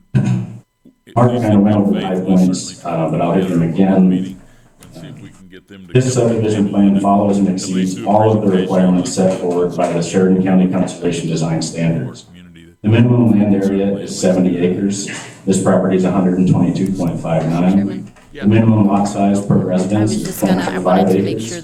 The smallest lot on this project is 6.91 acres. The minimum percentage of the area to be conserved is 70%. We're planning to conserve 78% of the area. This property is not located within a groundwater protection area. It's not in a special flood hazard area. Wyoming Department of Environmental Quality, Chapter 23 Safety and Adequacy Study was completed as part of this application process. Received a non-adverse recommendation showing they have no concerns. As far as regulatory requirements, the application has met and exceeded all of this. Thank you. At the planning and zoning meeting, there were many neighbors that showed up to oppose the project with varying claims and statements. Now quickly cover basics and give my responses. There was confusion about a separate and completely unrelated 100-acre parcel to the south that was brought up that had no bearing on this property or this application. Commissioner Arzy There were questions about how a second home had already been constructed on the property. This was accomplished using the accessory dwelling unit allowance that exists in Sheridan County. Neighbors had questions about the variance needed for the access road to Lot 2. This road was not constructed illegally, it's currently in compliance. The variance is needed only if the conservation lot is established to continue to allow motorized travel across a portion of the conserved land. Many neighbors had complaints about the general condition and safety of Early Creek Road, which is a county-owned and maintained roadway, and all new driveways and approaches have been reviewed and approved by county employees. I just found out today at this meeting that we'll have to apply for a new driveway access permit at 188, which we can certainly do. Neighbors stated that they moved to this area because of the agricultural uses and open space that exists. Chairman Wright, Mark Reed, This County conservation Planner. subdivision is What you have before you is 95 acres of that land will resolution never that be would developed. adopt It will stay conserved in amendments perpetuity. to the existing zoning regulations There were several comments about regarding people heights not of wanting to objects live in around the Sheridan subdivisions. County Meanwhile, Airport. some of We those currently people are have a living on separate lots that were resolution that was previously adopted subdivided into 40 addressing acre the same tracts. topic. One home is Several 40 years acres, ago, which is the exact same density part of we're that asking airport for master 3 plan, residential lots on 120 plus acres. adoption, there were Several maps statements made that were clear incorporated as personal part of attacks that on the document client. that Those statements had define no bearing on the airspace project and had no business being brought up restrictions as they that were. the Where someone's FAA from, where they're moving to, when they move to imposes town, all of regarding that should be heights of ignored when objects, regulatory not decisions that are they being impose made them, but and the local evaluated. government does. The listing of the property was questioned as the subdivision had not been approved yet. Current This is not mapping illegal and that's it's fairly in common place from practice. 1990 The property reflects under an old contract airport would obviously layout. be contingent on As most approval of people this know, subdivision. the north-south runway Questions were raised about the presence of wildlife on the property, specifically bald is not eagles the in the same winter as what it season, was and back pronghorn then, so antelope on the winter airspace migration. Wyoming Game and Chairman, Fish I'm was sorry. included in the planning process of this Noise subdivision. outside is They were invited to picking the up on the on-site video, visit, so I and we mean, received no just comment pause from a them moment. on either issue. The areas these animals use are, fall within the conserved areas, and no negative impact is expected to occur as a result of the subdivision process. Lot 3 is 6.91 acres instead of 10 acres to conserve the area around Early Creek, the riparian zone. That was done intentionally to conserve those areas. Part of the conservation design subdivision process is to conserve those sensitive areas. Several neighbors complained about the potential for additional water wells to be drilled in the area. As stated previously, the Wyoming BOCC Chapter 23 Safety and Adequacy Study was completed, and a non-adverse opinion was passed down. The concerned neighbors have wells at varying depths and likely in different aquifers, and claims of reduced water levels are unfounded and hearsay. One neighbor sent in a letter regarding a section of fence that was convenience fenced prior to 1995. A handshake agreement was made between property owners in 95 to fix the fence and put it back online. That never happened, and the fence remains offline. My client has stated he is willing to help move the fence back online. And following the last meeting, the tension between neighbors was not conducive to reaching out and reconciling the fence issue right away. I did give my contact information to Ms. Bellish, but I was informed today that she lost the car soon after the meeting. I've given her my contact information again. We intend to pick that back up. Just to reiterate, this is not a rezone. There was some confusion on that issue at the last planning and zoning meeting. This is a conservation subdivision application that was developed by Sheridan County with public input to allow for development of parcels just like this one, in situations where it fits the dynamic of the neighborhood and where appropriate. We have checked all the boxes and exceeded all requirements for this subdivision Mr. to Chairman, proceed. just as a reminder, I know If you this have any video questions, I'd be happy to answer. program is new. Questions for Dustin? One of the things that we did notice is Mr. Chairman. exactly what our IT And director Dustin, said, it picks up all the voices clear to the. When I vision a conservation So just district, as a reminder, I if guess you're talking. I don't vision it as having a road going through it to someone's residence, and so that's It's new, kind of a we're trying to get different it figured out, but concept it for did pick up voices clear someone back last that time. normally looks at a conservation district as, you know, this is set aside, you're gonna have a road going through it, you wanna talk to that a little bit? Thank you once again, Mr. Chairman, members of the board. No matter how you shake it out, there's going to be a driveway into that residence. The existing The only resolution other regarding option would be heights to include that of driveway objects around the portion airport in the acreage of that is lot. in We'll essence look at being that, but incorporated now into no the matter zoning what, there's a regulations. So driveway there. The by golly, driveway we're was already getting in rid of existence. regulations.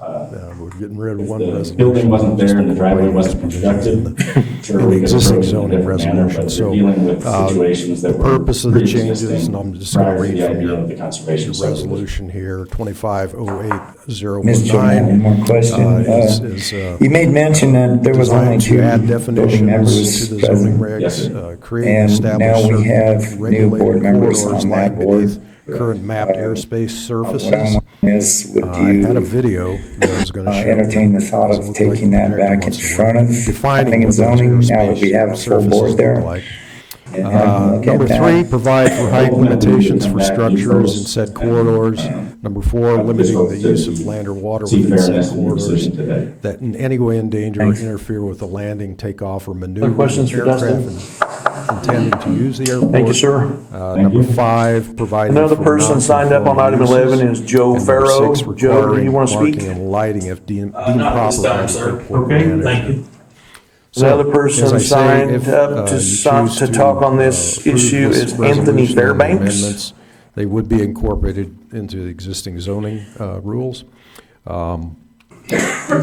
The Planning and Zoning Commission Good considered morning, this and Commissioner. held My a name is public Anthony hearing Fairbanks, and 96 did Early Creek recommend Road. I'm one of the approval or neighbors of adoption this property. these proposed I have amendments. several points, but I'm trying to I make it really think, quick. I'm going to go ahead and let I think Robert speak briefly the to it rules if and you'd laws that like we to. currently have are to prevent exactly what is You being can go ahead attempted and do here. your They're trying hearing to if carve you'd like. up ag land, putting in three more two more residential lots. I really don't We're have going too much from to add. possibly Mostly 2 just, homes we're to getting 6 our homes on this.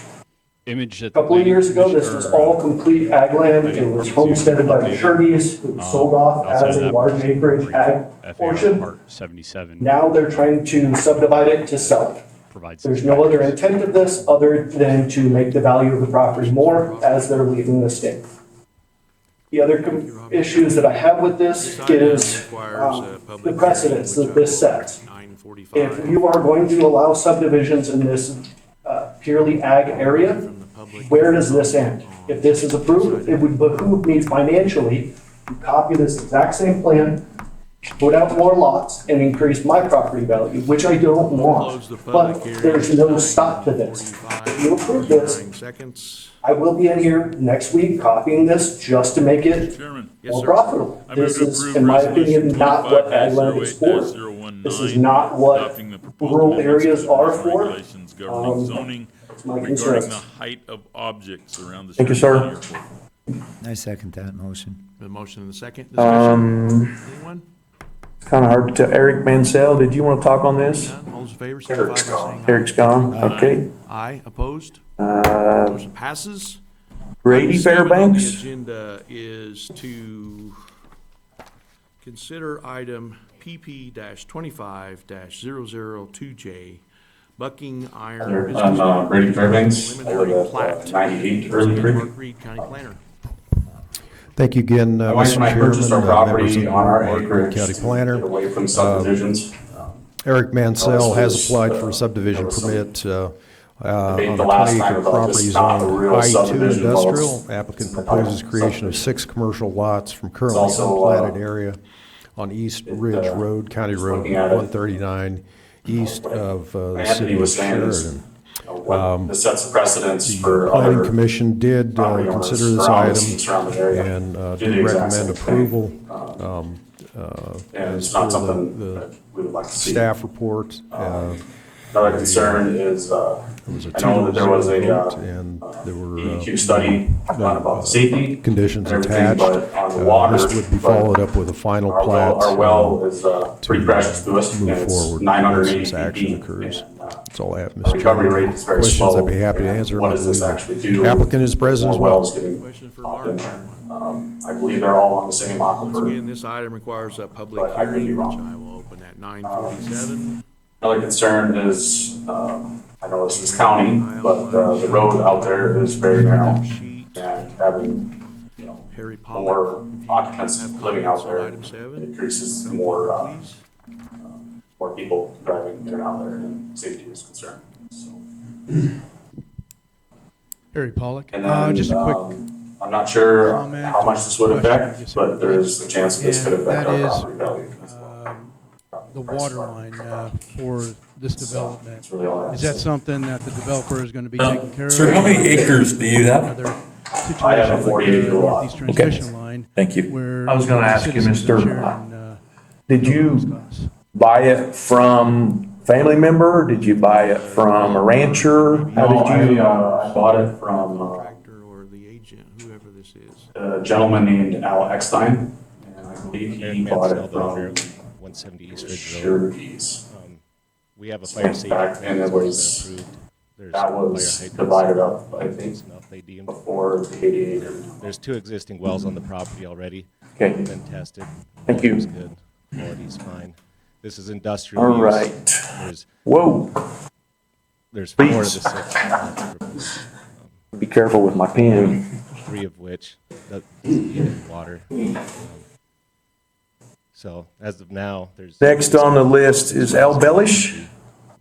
We don't see no reason to run a 8-inch water main 1,500 feet for 6 lots industrial use that, Okay. when there's. Mr. Chairman, fellow commissioners. My name is Al Bellish. I represent the Bellish Family Trust. And our issue is the conditions that is listed in there. There was a recommendation from the city. I do have to apologize to Mr. Corwin. I didn't realize it was our responsibility to reach out. He brought up this issue, someone about the fence in the meeting, but I just didn't understand the protocol. And I want to address this from a slightly different angle than we talked about. And I kind of looked at the comprehensive planning, Sheridan County Comprehensive Plan, and it really doesn't say much about fencing, except that the guidelines should address it. And kind of what I've been thinking, or that we've been thinking, is this really needs to be a little bit broader. It needs to think about this fencing in a little bit more detail. just to give you a concept of how the kind of fencing works, it says, as we know, we're a fence out state. If you don't want the cattle in your place, you build the fence and the other landowner has to share it, kind of equal shares. But there's nothing about how that's shared. You know, every other post, every other wire, what, you know, this is the custom. You approach the fence line, you find the midpoint, you take over the right side, your partner takes over, or your other landowner takes over the left side. Of course, just the opposite the other way around. And it was a way of distributing, of finding responsibility. This works pretty well. And even if it's sold to a large property owner, so basically the same thing happens. The new owner takes over their half, you take over your half. But when you start getting into subdividing, then weird things happen. And I want to tell you our personal example. So this fence we're talking about was probably built about 1920 originally. Very decrepit. My father and my son rebuilt that in about the 90s. And they had an agreement with Mr. Shergy, who was the landowner at that time, to work on this fence. The survey was done. The fence is about 30 feet offline. So my father and my son, we put in our share. Mr. Shergy never got around to putting in his share. So it's decrepit, 30 feet offline, and existing. So,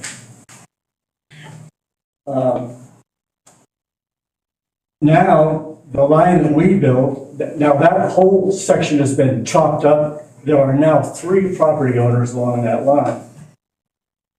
2 of the property owners are contingent to the new line that the Bellish family bought.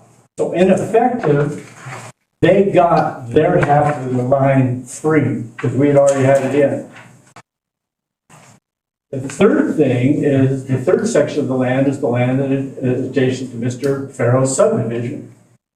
So now we have inherited half of that fence line, which has never been built. So all of our money went to a line that we don't have anymore. Now we have an additional cost of a new line because it really needs to be put online. So in the planning, now I'm not really asking you to rectify these problems or anything like that. But to think about this going forward with these new subdivisions coming in, you keep breaking up the lines, keep adding in more and more people who are responsible, and really there's no guideline on how that's going to work out. So I guess what our request is that on these type of divisions, and specifically for us on this one, that the developer work with us and we come up with a fencing agreement, who's going to do what, and who's going to be responsible for what. And I guess we'd like to make that a condition of your approval on this particular subdivision. Thank you, sir. Next on my list is Melinda Fairbanks.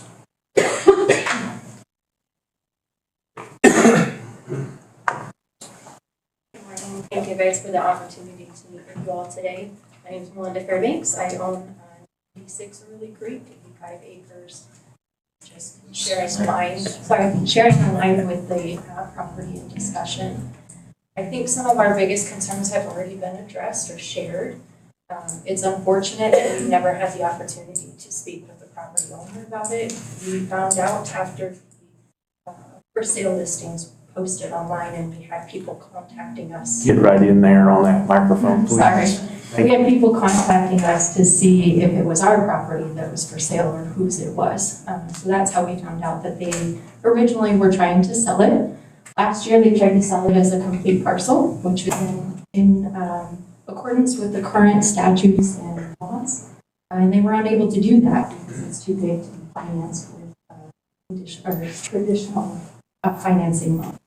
So instead, they developed this idea to break it apart into a subdivision with the potential for 3 homes because it's 3 separate parcels. Our water well that we paid for at 900 feet was very expensive. And when they put in their 2 wells for the 2 homes that they've already established, it decreased our output by half.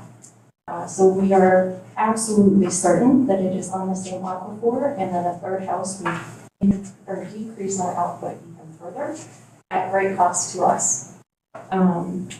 Additionally, my family and I and our cousins who live next to the property next door to us have taken upon ourselves to clean Early Creek Road. It is often used because of the interstate traffic as well as the state land, and usually has a lot of litter. So we pick that up ourselves, we dispose of it through the dump and pay for that ourselves. And if we're going to be converting agricultural land to subdivisions, we will no longer be able to do that, and that cost and responsibility will go back to the county to maintain that road appropriately. There is a lot of traffic, increasing it does concern me. I have small children that play on those county roads, and I certainly don't want to see increased traffic. We moved out of town, we're Wyoming natives, we moved out of Sheridan to the county to have a ranch, which was always our dream. And I would really hate to see that agricultural land, ranching community be turned into these mini subdivisions for profit. I think those are my main concerns, and I just echo what everyone else has already said. Thank you. Ms. Fairbanks, Yes. how big is the parcel that you live on, acreage-wise? 85 acres. 85. Yes, sir. Okay, and how did you come by that? We bought it from the people who purchased it from the sureties. It's two separate parcels. So we own one parcel outright, we financed the parcel with the house. Thank you. Ms. Fairbanks, I have a question, Mr. Chairman. You mentioned that your water capacity has depleted. Yes, sir. Okay, can you give us a little more information about that? How many gallons per minute you're losing, or? I would have to defer to my husband. I don't know the gallons per minute. I just know that it's. Are you looking at having to put in a cistern or something like that? We have a cistern already. Oh, you already have one? Yes. Okay. When we first drilled that well, we were at approximately 7 gallons per minute. Okay. We're now down to approximately 3 to 4 gallons per minute with a cistern that we had to put in. It's an additional cost because we cannot maintain the water, and that's been because of multiple wells drilled on this property. You have off the top of your head the cost of what it costs you to actually put in that cistern? Yes, sir. So the wells that we put in when we first moved there, that cost us approximately $35,000. The cistern to be added is approximately $15,000. It's two 1,600 gallon tanks with pumps and all of that. Thank you. Yes, sir. Thank you very much. I don't see anybody else listed to speak on item 11. Is there anybody else that wants to speak? Yes, come forward. Tell us your name, sir. Yes, my name is Randy Moore. Our property is at 308 Early Creek.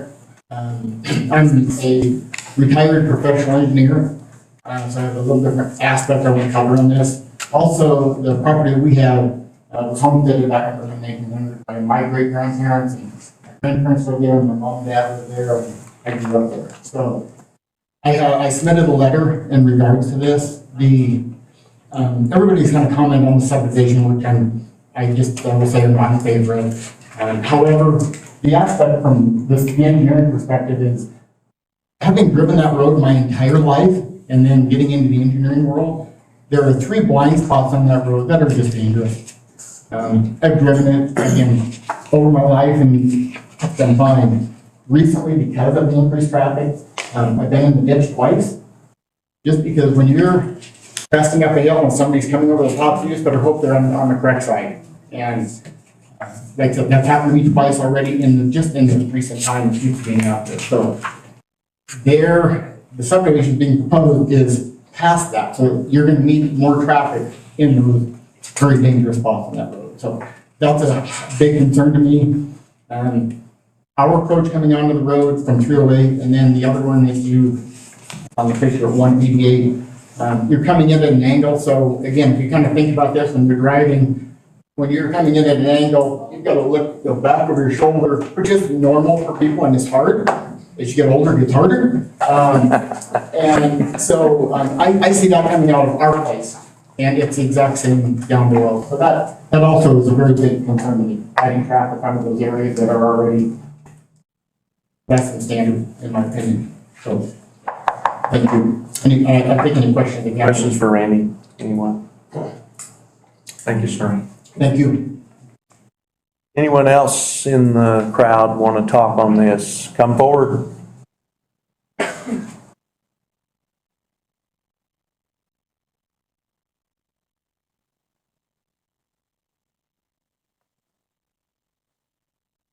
My name is Carrie Raymond. I am representing my husband and I. We live at 219 Early Creek Road. We are diagonal from the property in question, and our home is actually in your slideshow.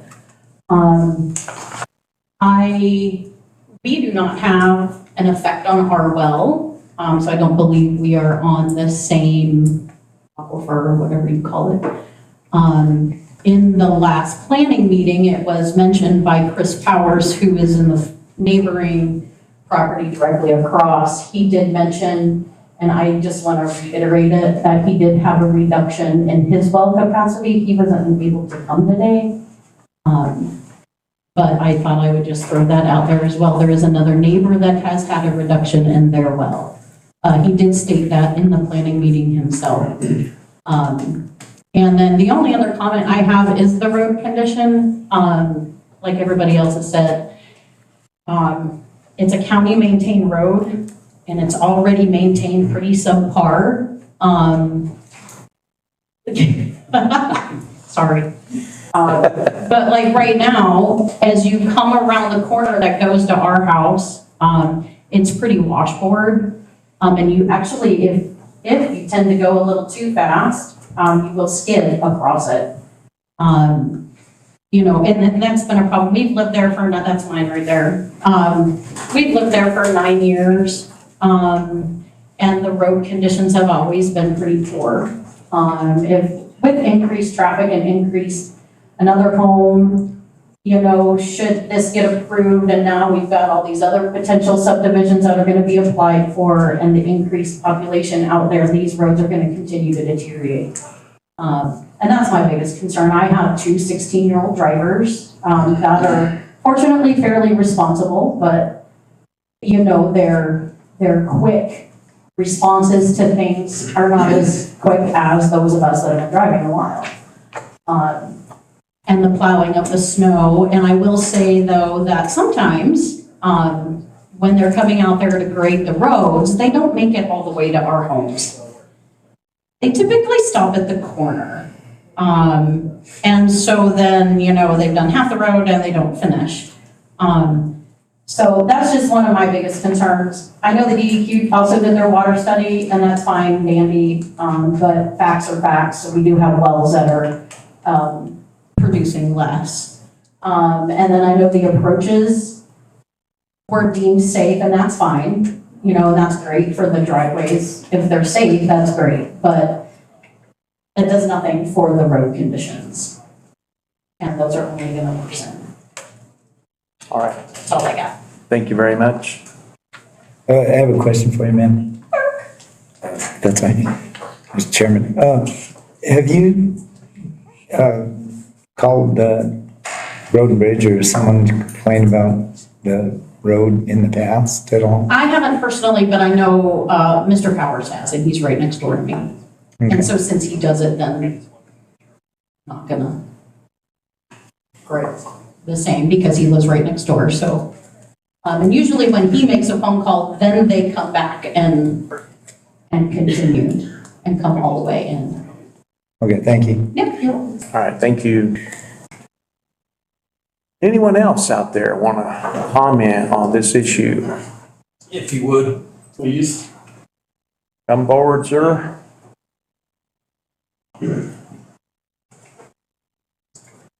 Joe Farrow, obviously one applying for the subdivision. I would just like to address the fact that, you know, again, and I'll reiterate what Dusty said. Number one, we are going by the book with this whole subdivision and meeting every requirement, doing above and beyond with the safety and adequacy study. That wasn't even really necessary, but we did it because we felt it was a good thing to do. As far as the wells go, obviously no one in this room that I know of has any idea whether we're on the same aquifer. I mean, maybe not. They're anywhere from 305 feet deep, which is our shallowest well. Our other one's 420 feet. Apparently they're 980 feet. Chris is 880 feet. I mean, who has any idea whether these wells are on the same water system aquifer? With that being said, we're putting 95 acres into conservation land. It's more than the majority of these owners, the neighbors, own. So I'm all about agricultural land. I've grown up on farms my whole entire life. I'm all about ag. But, we're putting 95 acres in agricultural land, never be touched again. I think everybody should be very happy about that, in my opinion. Everyone here apparently knows our situation, which is ironic because I don't speak with half of them, not because I haven't wanted to, we just never have. But, we're not subdividing this just so we can make money off of everyone and, sell it and move off to the next state. We do have a reason for moving. And we were keeping the 6.9 acre lot because we love it here. We don't want to leave Wyoming, but, family makes things happen, and that's the way it is. So with that being said, our plan was to keep the small lot for us. Obviously, at that point, we would sell off the other lots. We have no reason to keep them. But, this isn't just a money-making scheme for us. But with that being said, the road condition situation is comical at best. The road has never been good, which has been stated by the other neighbors.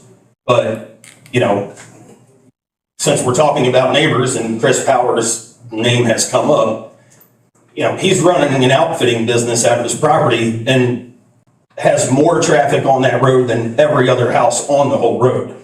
And he's been doing this since 2012, I believe, out of his property there. And no one's ever had anything to say about the amount of traffic that he has in and out of the place. Now, all of a sudden, we're, potentially adding one home to the road, and we're the ones destroying the road somehow. I mean, it's like, the amount of traffic that's in and out of there now is tenfold compared to what we would potentially add to the situation. So, I agree the road's not in great shape. It never is. We make calls, they come out, they grade the road, but at the end of the day, what we're trying to do here is certainly not going to be, no one is going to have any more complaints about the road situation than what they do right now. So I just wanted to address those couple things. I'm trying to be as neighborly as possible with everyone. As far as the Bellish fence goes, I've told Dusty, and like he said, they haven't spoken yet, but I have no problem with them putting the fence back online where it belongs. I've owned the property for 4 years. We've never spoken about the fence. I didn't even know the fence wasn't online, to be honest. If that was discussed back in 1995 with the sureties, naturally, I had no idea. And in the last 4 years that we've owned the property, I've never heard that it was an issue up until this subdivision. So with that said, I'm perfectly happy with them moving it. If they know where it belongs, I have no issues with that whatsoever. So I appreciate it. Questions for the applicant? Anyone? Mr. Chairman, I do have a question for you. You mentioned that fences, and it's been mentioned here that it's quite a ways off from property line. That's what it sounds like. And you said you didn't have any problem with them replacing it and moving it. But what I'm wondering is, would you have any challenge with sharing the cost as? I guess that would depend on, I don't know what area of fence needs to be moved, and I don't believe it's a very long stretch of fence that is in the wrong place. Certainly willing to talk with Mr. Bellish about that. I wouldn't object to that, no. So now, I mean, within reason, that fence, like he said, and I believe you said that your someone had rebuilt the fence in the 90s, I believe you said. But the fence is in very bad shape, let's put it that way. But, depending on how far of a stretch it is and what we're looking at as far as cost goes, I'm certainly willing to talk with him and do anything we can to, reconcile the situation. Thank you. Item 3 in the recommendations, should it be recommended for approval, item 3 says, an agreement to be put in place that addresses the fencing issue as documented by the Bellish letter dated June 29th, 2025. So in my mind, I guess that would be, and I believe that Dusty mentioned that would be possible to work together to develop that agreement. Absolutely. Again, I'm not here to make enemies, and I'm more than happy to work with him on getting the fence where he'd like for it to be. So. Very good. Thank you, sir. Thank you. Mr. Chairman, Mr. Crump. Not Crump. Crump is here, yes. Mr. Farrow, I apologize. Yeah. And actually, anybody, WC Engineering, you know, one of the things that I'm really struggling with is the idea of the wells. Could you speak a little bit more to that as to what you think might be going on and if there's any solutions that could be had? Chairman and Commissioners, Gus Capone with WWC Engineering. I'll start by saying that I'm not a geologist, I'm not a well expert. I can just go off the information that I have. I don't know when the Fairbanks family had to install their cistern, if that was after the Farrows drilled their well or before. I know there's been a little bit of inconsistency in the numbers that have been reported. On July 3rd, Mr. Fairbanks stated his flow went from 5 gallons per minute down to 3 gallons per minute. Today, he stated that it went from 7 gallons per minute down to 3 or 4. You'd probably have to pull completion reports to find out what aquifer they're in, you know, where their screens are. An expert would have to weigh in. And then my line of work, I'm just trusting that the DEQ did their due diligence in the Chapter 23 report. Beyond that, you'd probably have to refer back to the SEO or the Board of Control or somebody with a higher pay grade than me to discuss the particulars. But there's just a lot of misinformation, and I feel like a lot of stretched numbers right now. But as far as particulars, I can't address anything else in further detail. Thank you. Anyone else in the crowd want to talk on this issue? I'd say one more thing. I mean, my deepest well, I feel like I'm pretty loud, you can probably hear me. We'll go here anyhow. Has to be recorded. My deepest well is 420 feet, and that's the closest one to the Fairbanks. How far away it is, I'm not exactly sure, but long story short, we only have 2 gallons a minute out of that well. We have a cistern as well, because naturally, 2 gallons a minute is not a whole lot of water. Point being, if their well is 980 feet and he had whatever the gallons per minute were, back when they drilled it to what it is now, I'm half the depth and I get much less water. So,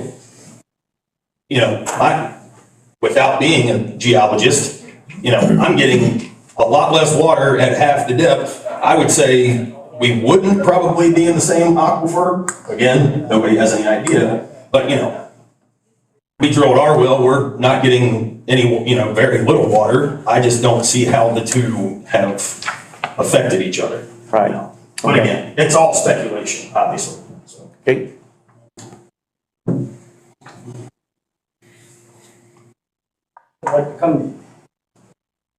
I'd like to come back to that well issue. As he stated, he's only getting 2 gallons per minute. They subdivided this, or are trying to subdivide this property to 3 residential lots. They've already drilled 2 on their existing lot. So you're talking from going from 2 wells for 1 lot to possibly 6 total. Having 2 residential for them, for each of those lots, they can add the secondary home, they can have their primary home like they currently have. You're going from 2 wells to possibly 6, 2 homes on this existing lot to possibly 6, already 2 gallons per minute at this well. I don't see how this can sustain. Thank you, sir. I want to close the public hearing at 11:04.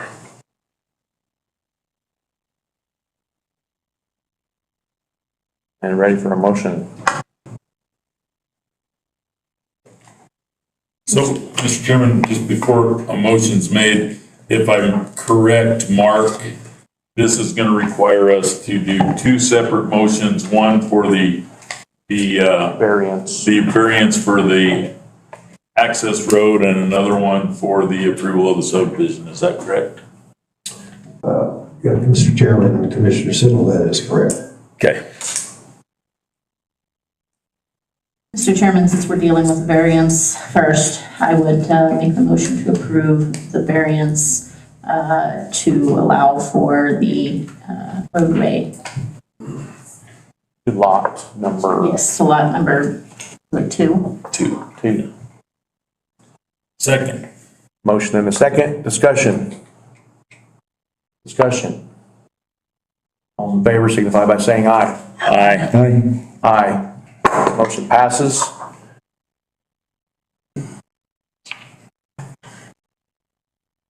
Mr. Chairman, for the sake of discussion, I'm going to make the motion to consider item CD 25001, Farrell Minor Conservation Design Subdivision. Is that, Mr. Jennings, with the conditions as recommended by the staff, is that part of your motion? Yes, it is. Sorry. Okay. Okay, I'll second that. Let me restate that. I move to approve item CD 25-001, Farrell Minor Subdivision with the 4 conditions as recommended by staff. I apologize. I second that. That's what I thought you meant. Yeah, thank It's you. reading the wrong line. Have a motion and a second. Discussion. Well, Discussion. Mr. Chairman,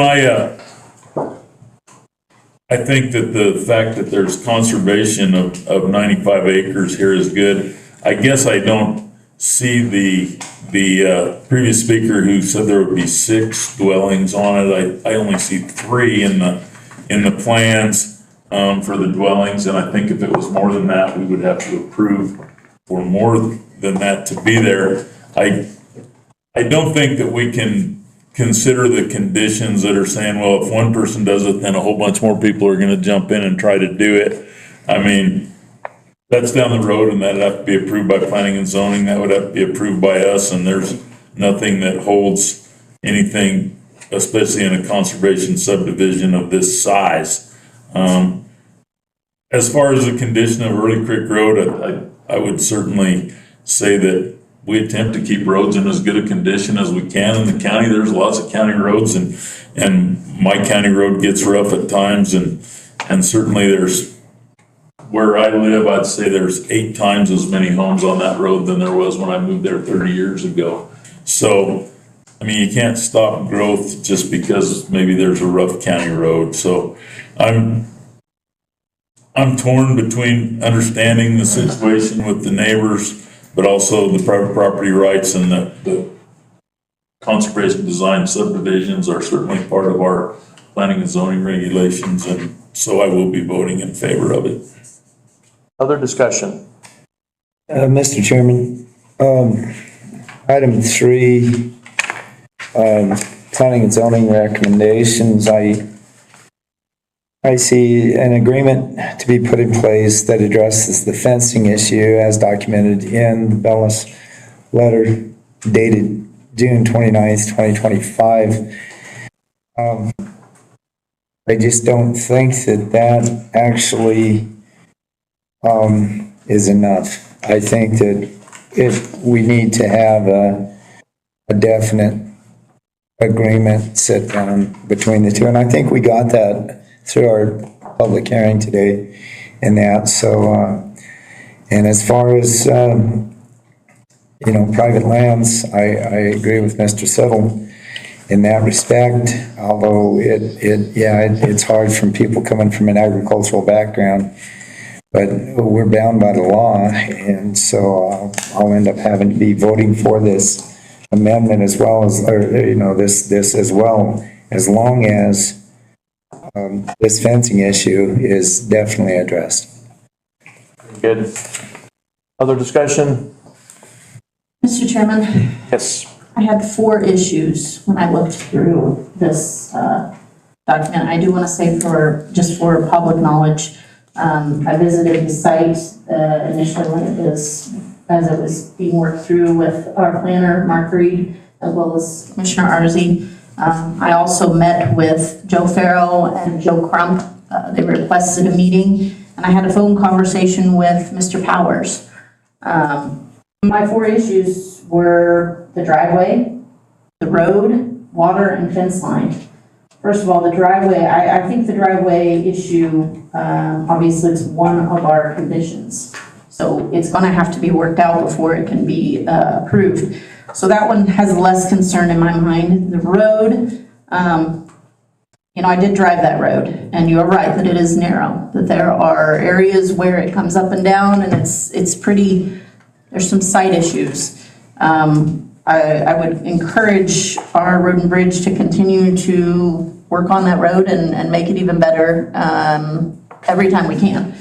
But I do see that we need to work on that. However, I don't see it as a stopping issue.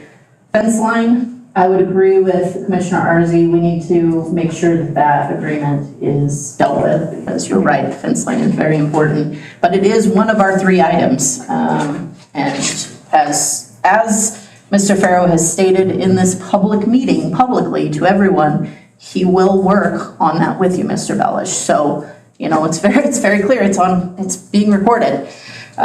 So I'm not so much worried about that. The 4th one is the water. And I have gone back and forth on this. It is, in my mind, a private property issue, but at the same time, we have to rely on our Department of Environmental Quality, I'll get there, for their recommendations. If they're making a recommendation that is incorrect, we have to be able to say, no, we believe what they're saying to us. And they have said this is a non-adverse issue. The final thing that I want to bring up, because I've read all the letters. I do read all the letters, as I know most of these commissioners, or all of the commissioners do as well. I feel for you as citizens. I really do. There's that old saying, not in my backyard. I don't want this to happen because I like my viewscapes or I like this. I just want to point out that at some point, probably all of us were somebody else's backyard. As private property rights, I want to make sure that ultimately we're protecting private property rights. Mr. Fairbanks, you stated that if this is to go through, then you'll come in and do the same thing. If you choose to do that as a private property owner, I'll also support that as well, because it is private property rights. And Mr. Crump, whether he's from Sheridan or whether he's from Alabama or New York, we can't take that into account. He is a private property owner who currently owns property in Sheridan County, Wyoming. And that, to me, is the most important thing for his rights. I really struggle with this one. I don't want you to think that we take any of this lightly. I so appreciate you coming and speaking with us. But I too will be voting in favor of it for his property rights. Thank you. Sorry, it was long-winded. I apologize. Man, now that you took all my thunder and lightning, I guess I would say on the road issue, I could probably name no less than 50 places in Sheridan County where, whether that road was put in because of a game trail or a cow trail, they didn't walk straight. They came up and they turned, and that's where the road went. And so blind spots are all over the place. Roads going over a rise and down the other side, all over the place. So that's not unique out there. Sorry, the road's not in better shape. I know the road and bridge folks work hard, and they do the best they can with what we got. On the fencing issue, it's going to be one of our requirements if this passes. So my experience with fencing issues, if there's an issue, by God, put it online and quit arguing about it. And that's the end of that. No matter if it's up a cliff and across a rise and back down the other side, put it online, no matter how hard it is.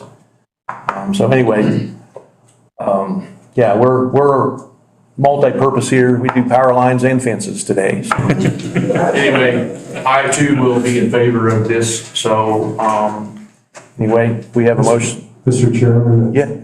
Could staff get some clarification on the fencing agreement? Should we withhold the signatures on the plat until that agreement is written and brought to this office, our public works office? That would be my intention. Okay, thank you. Yes. Thank you very much. Yep. Anyway, back to the vote. All those in favor signify by saying aye. Aye. Aye. Motion passes. Moving on to item 12, consider a revised application for federal assistance for the realigned taxiway Alpha project. I'll call on Robert Gill, Airport Manager.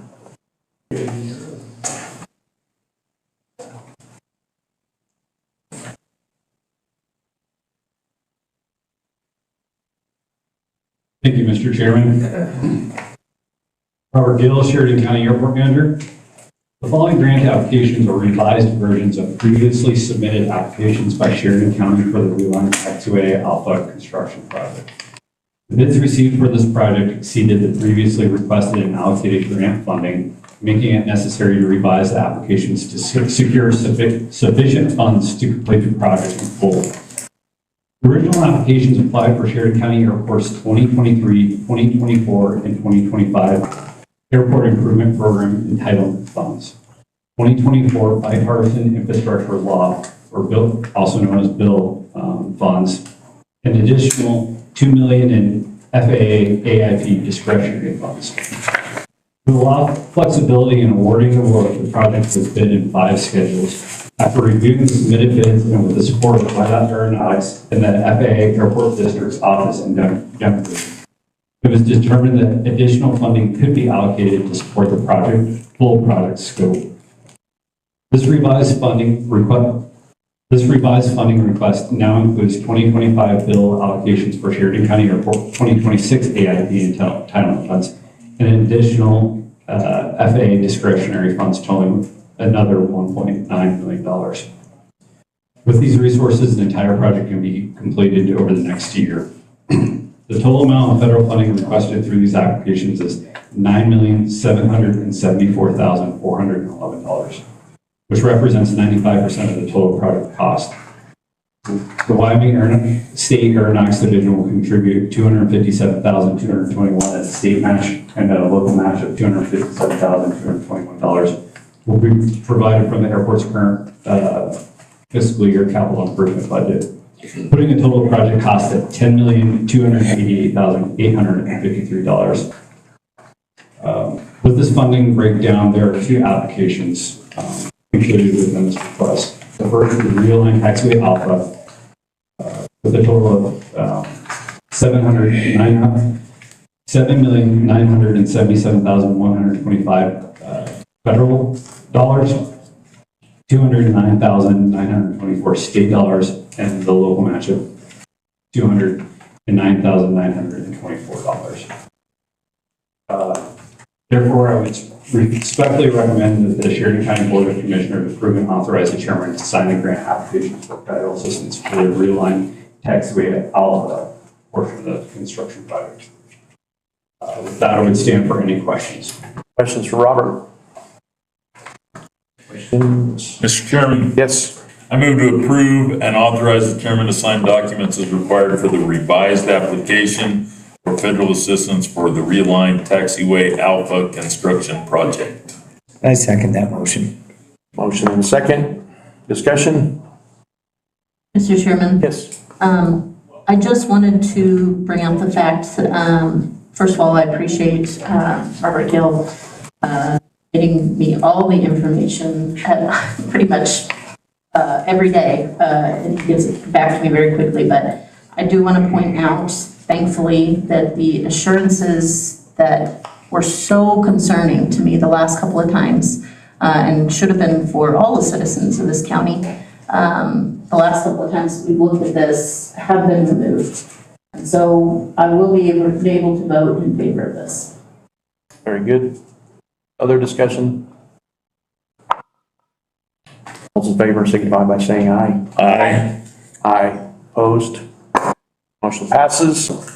Item 13, consider revised application for federal assistance for the realigned taxiway A, expand general aviation apron. Robert Gill, Airport Manager. Thank you, Mr. Chairman. Robert Gill, Sheridan County Airport Manager. Although there are two applications, they are part of a single project divided into multiple schedules due to FAA funding priorities and availability of discretionary dollars. Bill funds will be allocated specifically to Schedule 4, which involves expansion of the general aviation apron.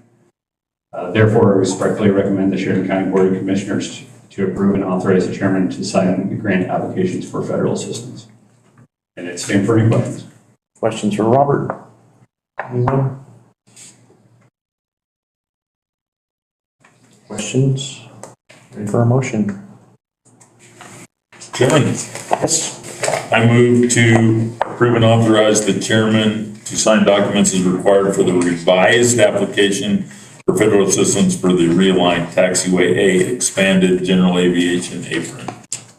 I'll second that motion. Motion and a second. Discussion? Mr. Chairman, I did just want to state that this project is very much in line with trying to bring some better safety to the airport. So, once again, now that a lot of the dangerous things have been removed from this contract, I will be voting in favor of it. Very good. Anybody else? All those in favor signify by saying aye. Aye. Aye. Opposed? Motion passes. Item 14, consider award for contract for the realigned taxiway A and connectors, shift general aviation taxi lane and expand general aviation apron project. Once again, Robert Gill, Airport Manager. Thank you, Mr. Chairman. Robert Gill, Sheridan County Airport Manager. On April 22nd, 2025, Sheridan County Airport received over 3 bids for the realigned taxiway outline connector shift DA taxi lane and expand DA apron project. The bids were submitted by Optimal Construction, Powder River Construction, and Century Companies. Each submission included the required 10% bid bond along with the supplementary documentation. After review, I respectfully recommend awarding schedules 1 through 5 to Optimal Construction, the low bidder, with a total bid amount of $9,412,777. Although the bids exceeded the engineer's estimate provided by Morrison Early along with the FAA Denver Airport District Office and Wyoming Department of Transportation Aeronautics Division has reviewed and agreed that the bid is reasonable and acceptable given current market conditions and the complexity of the scope of the project. Optical Construction has met all submission requirements and is fully compliant with the bid specifications. Therefore, I respectfully recommend that the Sheridan County Board of Commissioners award the contract to Optical Construction and authorize the chairman to execute the notice of award and all associated contract documents for this project. Stand for any questions. Questions for Robert? Anyone? Mr. Chairman? Yes.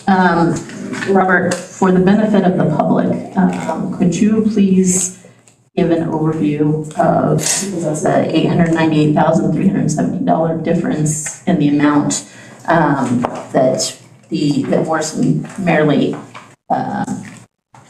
their estimate versus what actually came in? Can you just, for the benefit, explain where those additional funds will come from? Yes, and kind of as we've discussed, the scope has evolved a little bit. There has been some more added into the project. This is addressing 2 taxiway connectors. They had odd geometries. They weren't within design spec. They had direct access onto a runway. So the FAA wanted to see those addressed as part of this project. So those two connectors will get removed and one will be put in its place, relocated. So additional funds there need to come into the project because that got added and changed the scope of work for the engineering firm as well. So a part of this, we will be adding 2025 bill funds that is allocated to the airport. We will also be using 2026 AAP entitlement funds. These are future funds. So this will be a part of a multi-year grant agreement with the FAA. Those funds won't be in place until this next federal fiscal year. So we'll apply for it in October, should see it in the springtime. And then also part of this project, seeing the value in this project, the FAA is also putting in an additional $1.9 million. So we can fully fund it. So those are the 3 additional funding pieces to make this happen. Thank you for explaining that.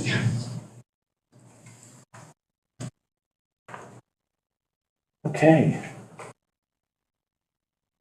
Mr. Chairman, Yes? I move to award contract for the realigned taxiway A and connectors, shift GA taxi lane, and expand GA apron project to Oftendal Construction Incorporated in the amount of $9,412,777 and authorize the chairman to sign documents as required. Second. Motion and a second. Discussion? Discussion? Hearing none. All those in favor signify by saying aye. Aye. Aye. Motion passes. Item 15 on the agenda, consider resolution 25-08-020, CMAQ 2026 dust mitigation project. And I call on Ken Muller, County Engineer. Good morning, Mr. Chairman. The board, Ken Muller, County Engineer. This resolution is a requirement with the application for the YDOT's CMAQ program, which stands for Congestion Mitigation Air Quality. We use it for air quality funding if we're successful.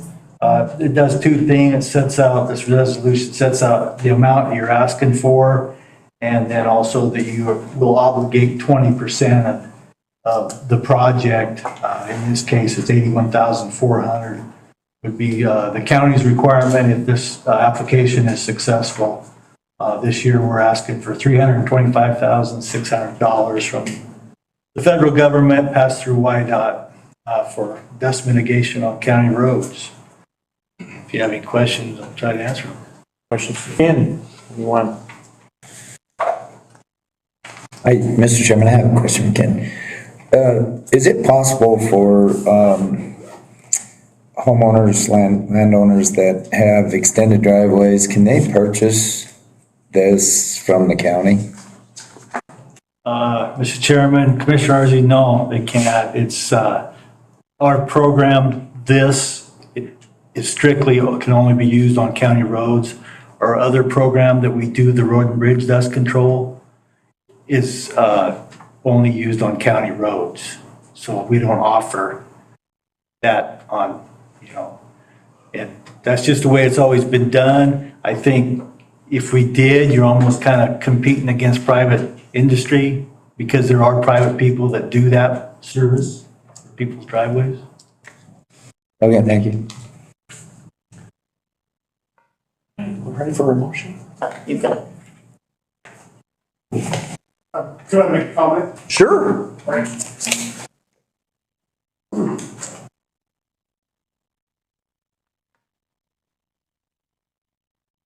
Dave Wills, and I've owned property in the Downer Addition, and there are some gravel roads in there. Do they ever get attention with this dust mitigation? Or are they outside of the public road? Do not know. Mr. Chairman, yeah, we've only just done county roads. We have not done any public dedicated, any unincorporated areas. Is it possible to get that done somehow, or is it? It would have to be up to the commissioners to authorize that and budget for it. Okay, thank you. Thank you, sir.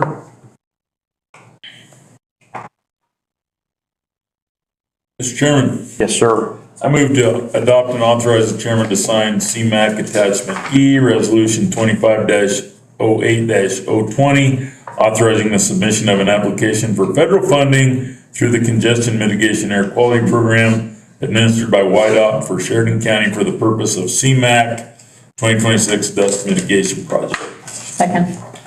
Motion and a second. Discussion? Discussion? All those in favor signify by saying aye. Aye. Aye. Passes. Moving on to item 16. Consider resolution 25-08-021, vacation of a public right-of-way known as 15th Street adjacent to lots 1 and 13 of Block 62 and Lot 1 and 2 of Block 63 within Downers Addition to the city of Sheridan, Wyoming. Ken Muller, County Engineer. Thank you, Mike Chairman. Yeah, this is, this final stage, you ran the notice of intent to vacate this portion of 15th Street. We received no objections for this one. And if you support this resolution, this will be vacated. It does reserve an easement for existing 8-inch PVC public water line and the 18-inch sanitary sewer line. Try to answer any questions. Questions for Ken? Mr. Chairman. Yes. I move to approve and authorize the chairman to sign Resolution 25-08-021, vacation of a public right-of-way known as 15th Street adjacent to lots 1 and 13 of Block 62 and Lot 1 and 2 of Block 63 within Downer Addition to the city of Sheridan, Wyoming. Second. Motion and a second. Discussion? Anyone? All those in favor signify by saying aye. Aye. Aye. Opposed? Motion passes. Item 17 on the agenda is to consider Resolution 25-08-022, vacation of a public right-of-way known as 15th Street, adjacent to lots 3 and 4 of Block 58 and Lot 1 and 18 of Block 59 within Downers Addition to the city of Sheridan, Wyoming. Once again, Ken Muller, County Engineer. Yeah, this vacation that you noticed the intent for is directly east on the next block from the one you just now. Again, it's an unused piece of public right-of-way. It has the same water line that extends through it. There is no sewer service that goes through this lot. Again, there was no objections received on this. It also reserves for the easement for the water line plus any future public utilities. Gotcha. Questions for Ken? Mr. Chairman. Yes. I move to approve and authorize the chairman to sign resolution 25-08-022, vacation of a public right-of-way known as 15th Street adjacent to lots 3 and 4 of Block 58 and lots 1 and 18 of Block 59 within Downers Addition and the city of Sheridan, Wyoming. Second. Motion and a second. Discussion, anyone? All those in favor signify by saying aye. Aye. Aye. Opposed? Motion passes. Item 18 on the agenda, consider Resolution 25-08-023, vacation of public right-of-way known as 15th Street, adjacent to lots 3 and 4 of Block 64 and Lot 1 and 15 of Block 65, alley of Block 64 within Downers Addition to the city of Sheridan, Wyoming. Once again, Ken Muller, County Engineer. Yeah, Mr. Chairman, this is a piece of 15th Street, and the alley and the blocks is to the west of the first one we did. We did a notice of intent and ran its course. You did receive, you have some objections from a lot owner, and I read them. There is some incorrect statements that this lot owner makes. He will still have access from 15 and Elm to his lot. And then if you recall, a previous vacation you guys dealt with Elm Street that's north of here, the vacation was successful, but you, with the reservation of a private easement to that lot for him. So he does have access both directions to his lot, public access, so, or private access from one way and public from the south. So I guess he, little misstatement that he won't have access if this is successful.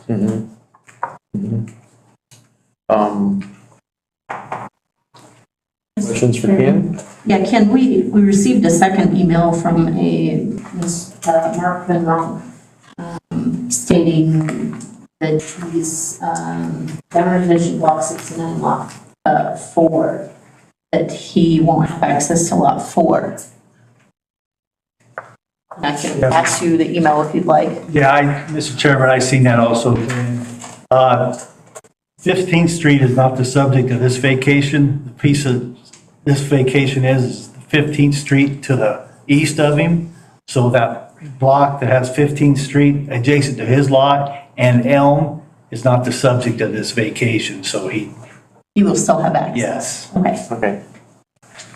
On my sign-up sheet, I have somebody who would like to speak to item 18, Jake Kraft.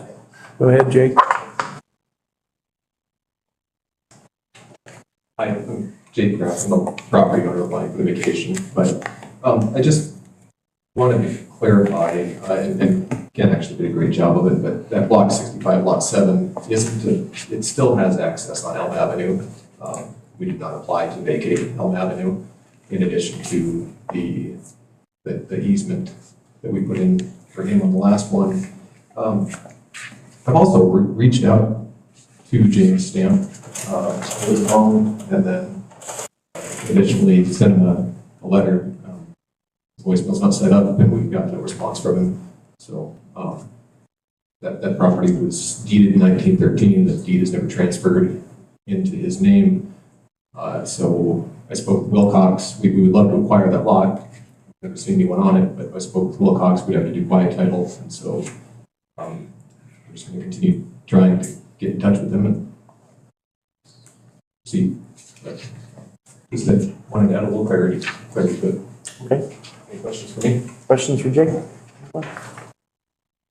Thank you, sir. Mr. Chairman? Yes. County Clerk, I just want to make sure the entire board is aware of two emails that I forwarded to you, one from Jim Stamp and one from Mark Van Ronk.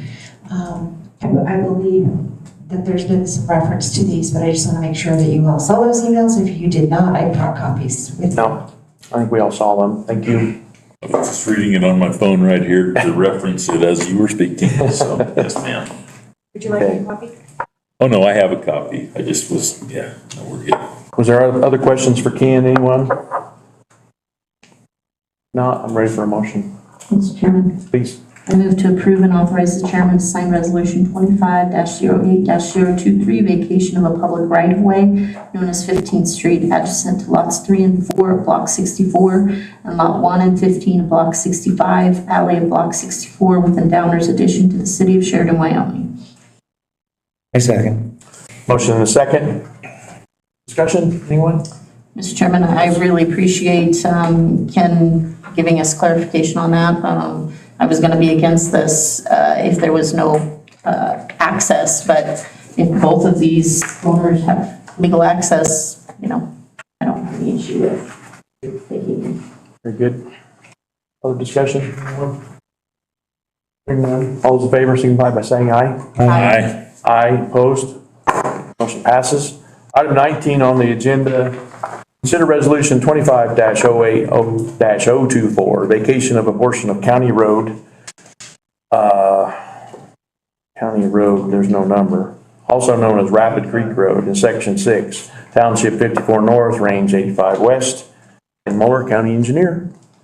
Yeah, Mr. Chairman, members of the board, Ken Muller, County Engineer. You received this petition and issued the notice of intent. And it ran its course with public comment period. You did receive some emails from an objector. And other than that, that's the only objection we received. I don't have anything else to add. Very good. Any questions about the vacation? Questions for Ken on item 19, anyone? Mr. Chairman, I do have a question. One of the pictures that we had in reference to this is showing a building that's built that kind of limited the size of that, turns it into a trail going right beside that. When was that building built, and was it inspected? And question about that. It's obviously on public land. I mean, at this point, it's on county land, right?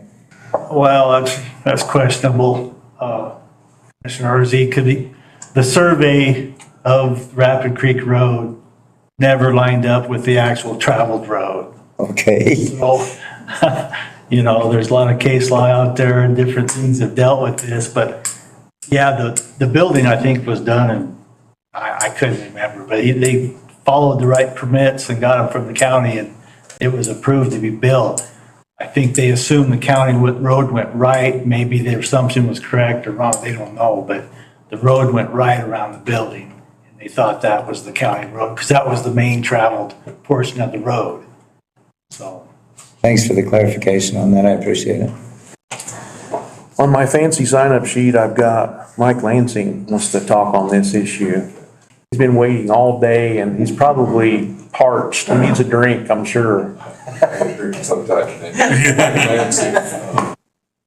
I'm on here behalf of Diamond Creek LLC, which is the land just past that this road leads to, as well as the Old Cow Rancher, Edward County LLC, both, which are both Lee Rizzuto's owners.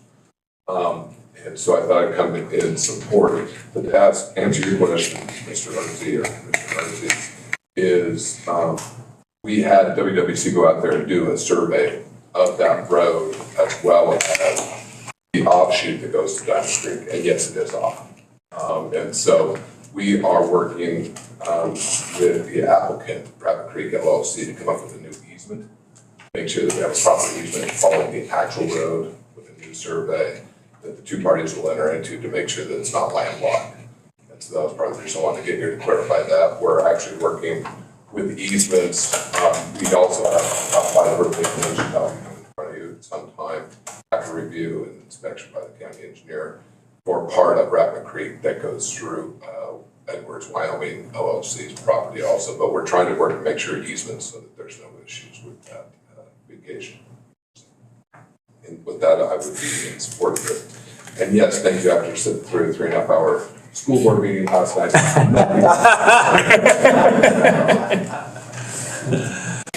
Thanks, Mike. More questions for Mike, anybody? Thank you, sir. I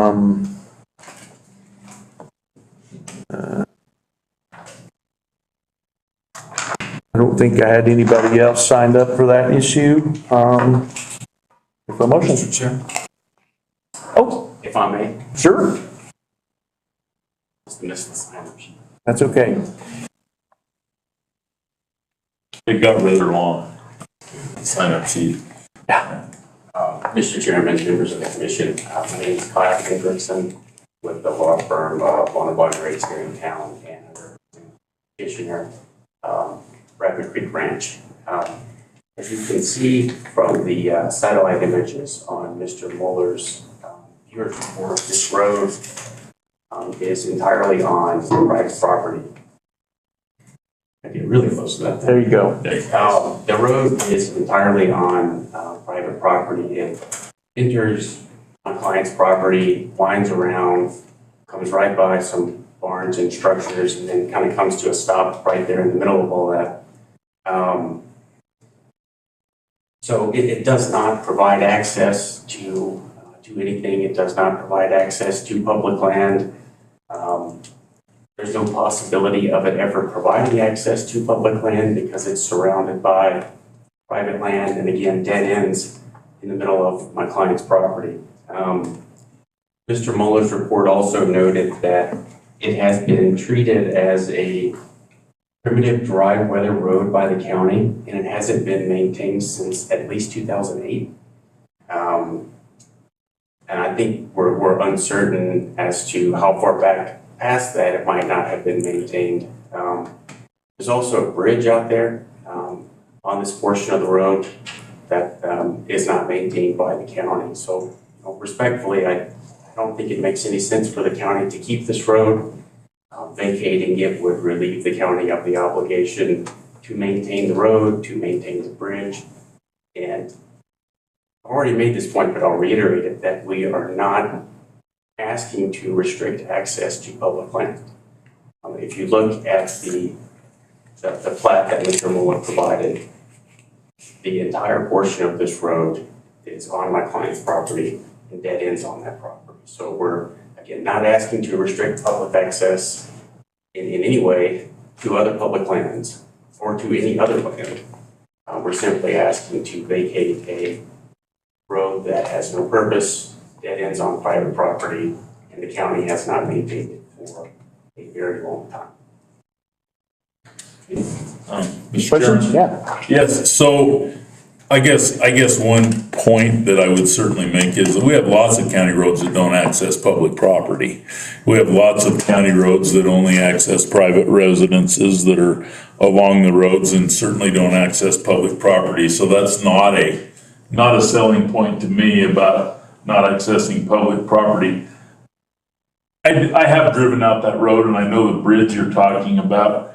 And I believe that just prior to that bridge, then there's another road that goes off to the left, and I think that goes down to, and I didn't want to trespass on any property, but that it goes to an irrigation structure down there. That's a concrete irrigation structure that people use. Is that correct? Do you know? I'm not sure which irrigation structure or road that you're Okay, referring to. just prior to the bridge, there's a road to the left.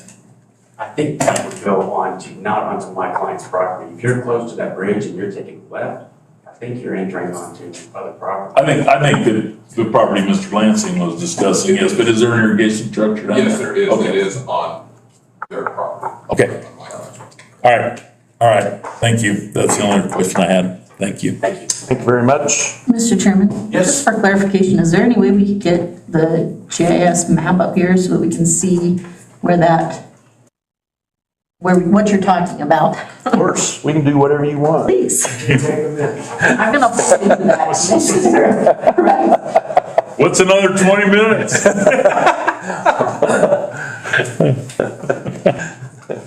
One more point, if I may. I was not aware that there were objections filed. I did send an email from my assistant, David Anderson. We were informed there were no objections, so if I may have a chance to respond to that, assuming that there's going to be one. Sure. Thank you. Yeah. The tube's warm, we got just. Can I speak to the irrigation? Sure, go ahead.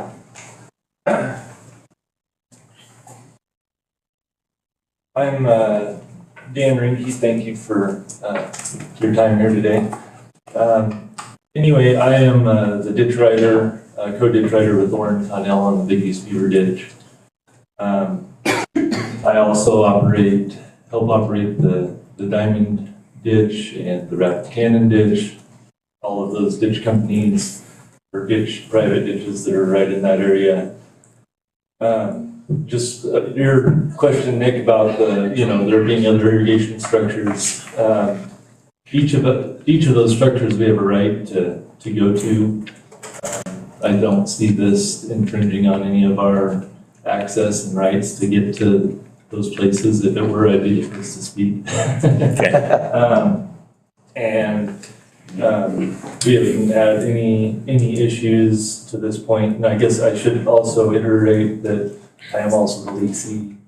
My son is the primary leasee and I'm the sub-leasee of the Rapid Creek Ranch. So we currently have cattle up there and I think that I would speak in favor of this vacation. It seems to make sense to me.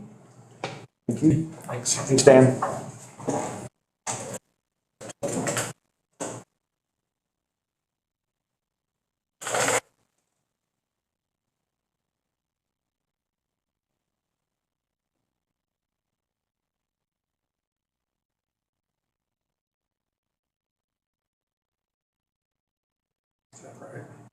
Is this the neighborhood?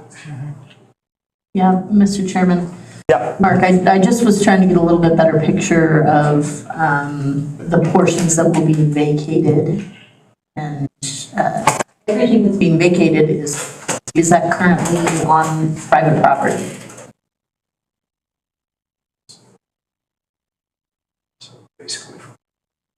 So can you see the cursor there? Yes. So basically from where my cursor's at on to the end of the yellow. And all of that is on private property, correct? Yes. Okay. Thank you. Thanks, Mark. I apologize, I think I missed the sign up. I would like to speak. Of course. Thank you. Mr. Chairman, we have maps for you and passing you. Okay, thank you.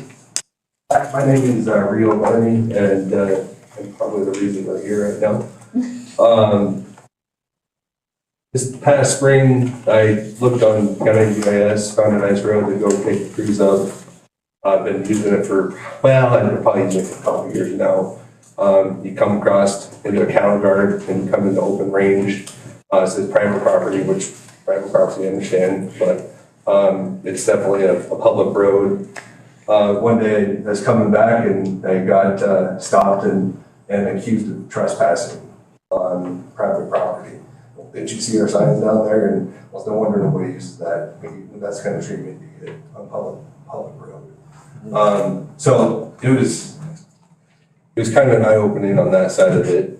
But looking at it, and I understand there's could be some issues with surveying, but it looked like they're building a barn on top of the county road easement. Talked to Ken Mueller. It sounded like the road actually went on the other side of that barn. There you go, right there. There's actually, that's not an updated picture. You go to the left, there's a, right in the middle of the triangle there's a brand new barn being built. Talking to Ken, sounded like the road actually went to the left, the other road there. You go to the other way, sorry. Go other way. And which way? Sorry, to the west, I guess. Yeah, that road right there. So I went there, that's talking to Ken Mueller, that's where he said the county road easement went. Went back out there and this past month or so, they've actually started reclaiming that road into nothing more than a walking path, even before this has been approved by the county commissioners. So that raises concerns with me. And my issue with this, what I propose would be to modify this vacation and vacate the road right at Rapid Creek instead. Because I guarantee the county didn't pay for that bridge, so it makes sense to vacate that and keep everybody out of their barnyard and all that. So that'd be my proposal, to modify this as such. So, Mark, can you go back out then to where that bridge is? It's ready. Right there. Yep. Okay. Yeah, right where it crosses. Right.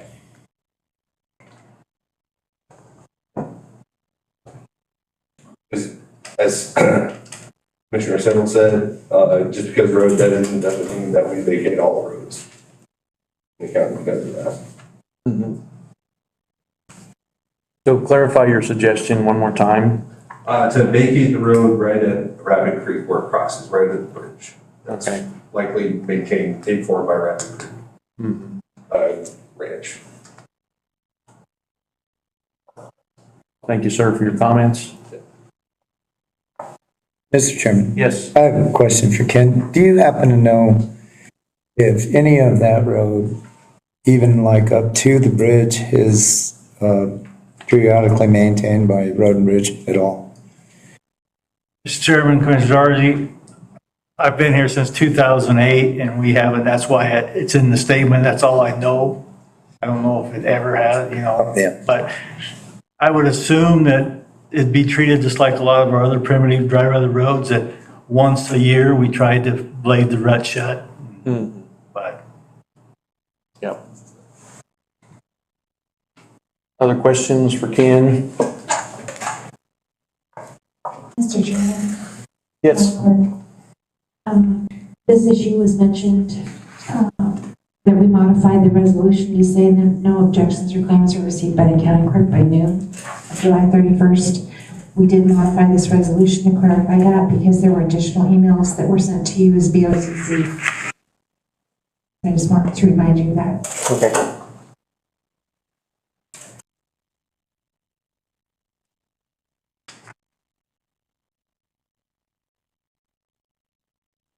Mr. Chairman, just a question because it is kind of rattling around in my head. The difference in length of where that bridge is at versus entirety of what is being requested to be vacated. How much distance is that if it were to go to just to the bridge?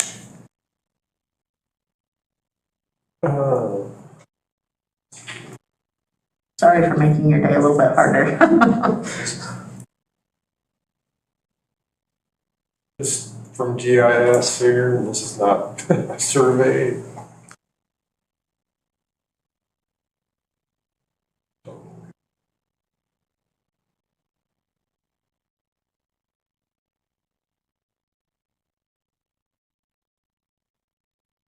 It's 3,589 feet. Pretty close to a mile.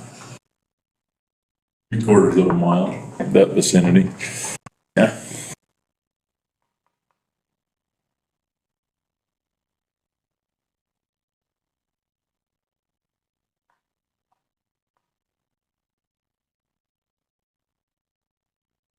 Ready for a motion? Mr. Chairman? Yes. May I respond to the objection, please? Why not? We're almost at the noon hour.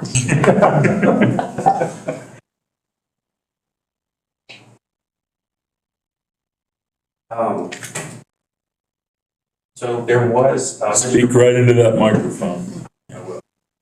So Mr. Barty did meet the ranch manager on the property. I think it was the first time that anyone from the property with the new ownership saw him driving his motorcycle out there. And at that time, she was doing her job and she genuinely believed that the road was on private property, that it was not a county road.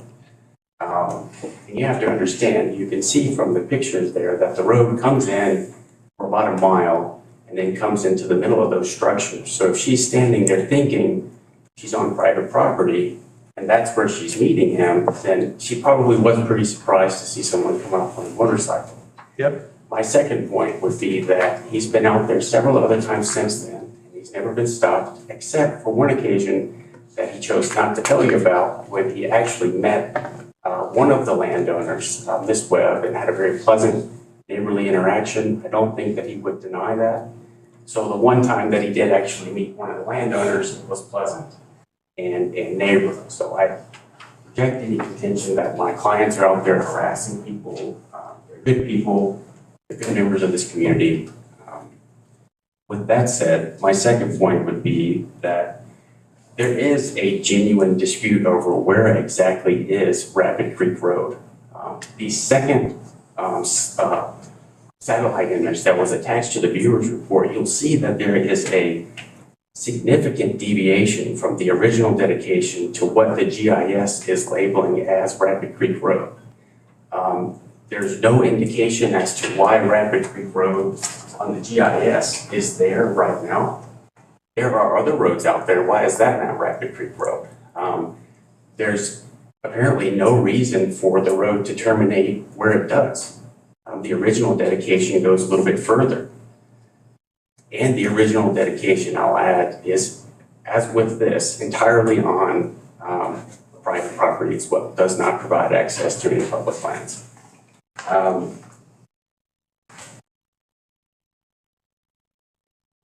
there any further questions? I'm happy to answer. Questions for Mr. Hendricks? Mr. Chairman. Sir, I know you probably can't speak for your clients in this case, because you might not have even discussed this question, but would they be opposed to modifying to back down to the bridge? Have you had any discussion with them about that, or? That's the first time I've heard about it this morning. So I have to speak with them about it. Mr. Lancey, you want to weigh in on that too, or? Well, on behalf of ours, since we have an outstanding indication starting at. Sorry. I'm going to tell you, but. I know. Is we have a vacation going from the borderline. And so obviously if you vacated from the bridge, that's really going to change the vacation, because then our vacation would go up to a borderline. Then you'd have a road. Now, obviously that would change your review of our vacation too. So it's our recommendation, the support that would go all the way to the boundary line as initially proposed. Thank you. Anybody else, Scott? Anything to say about this?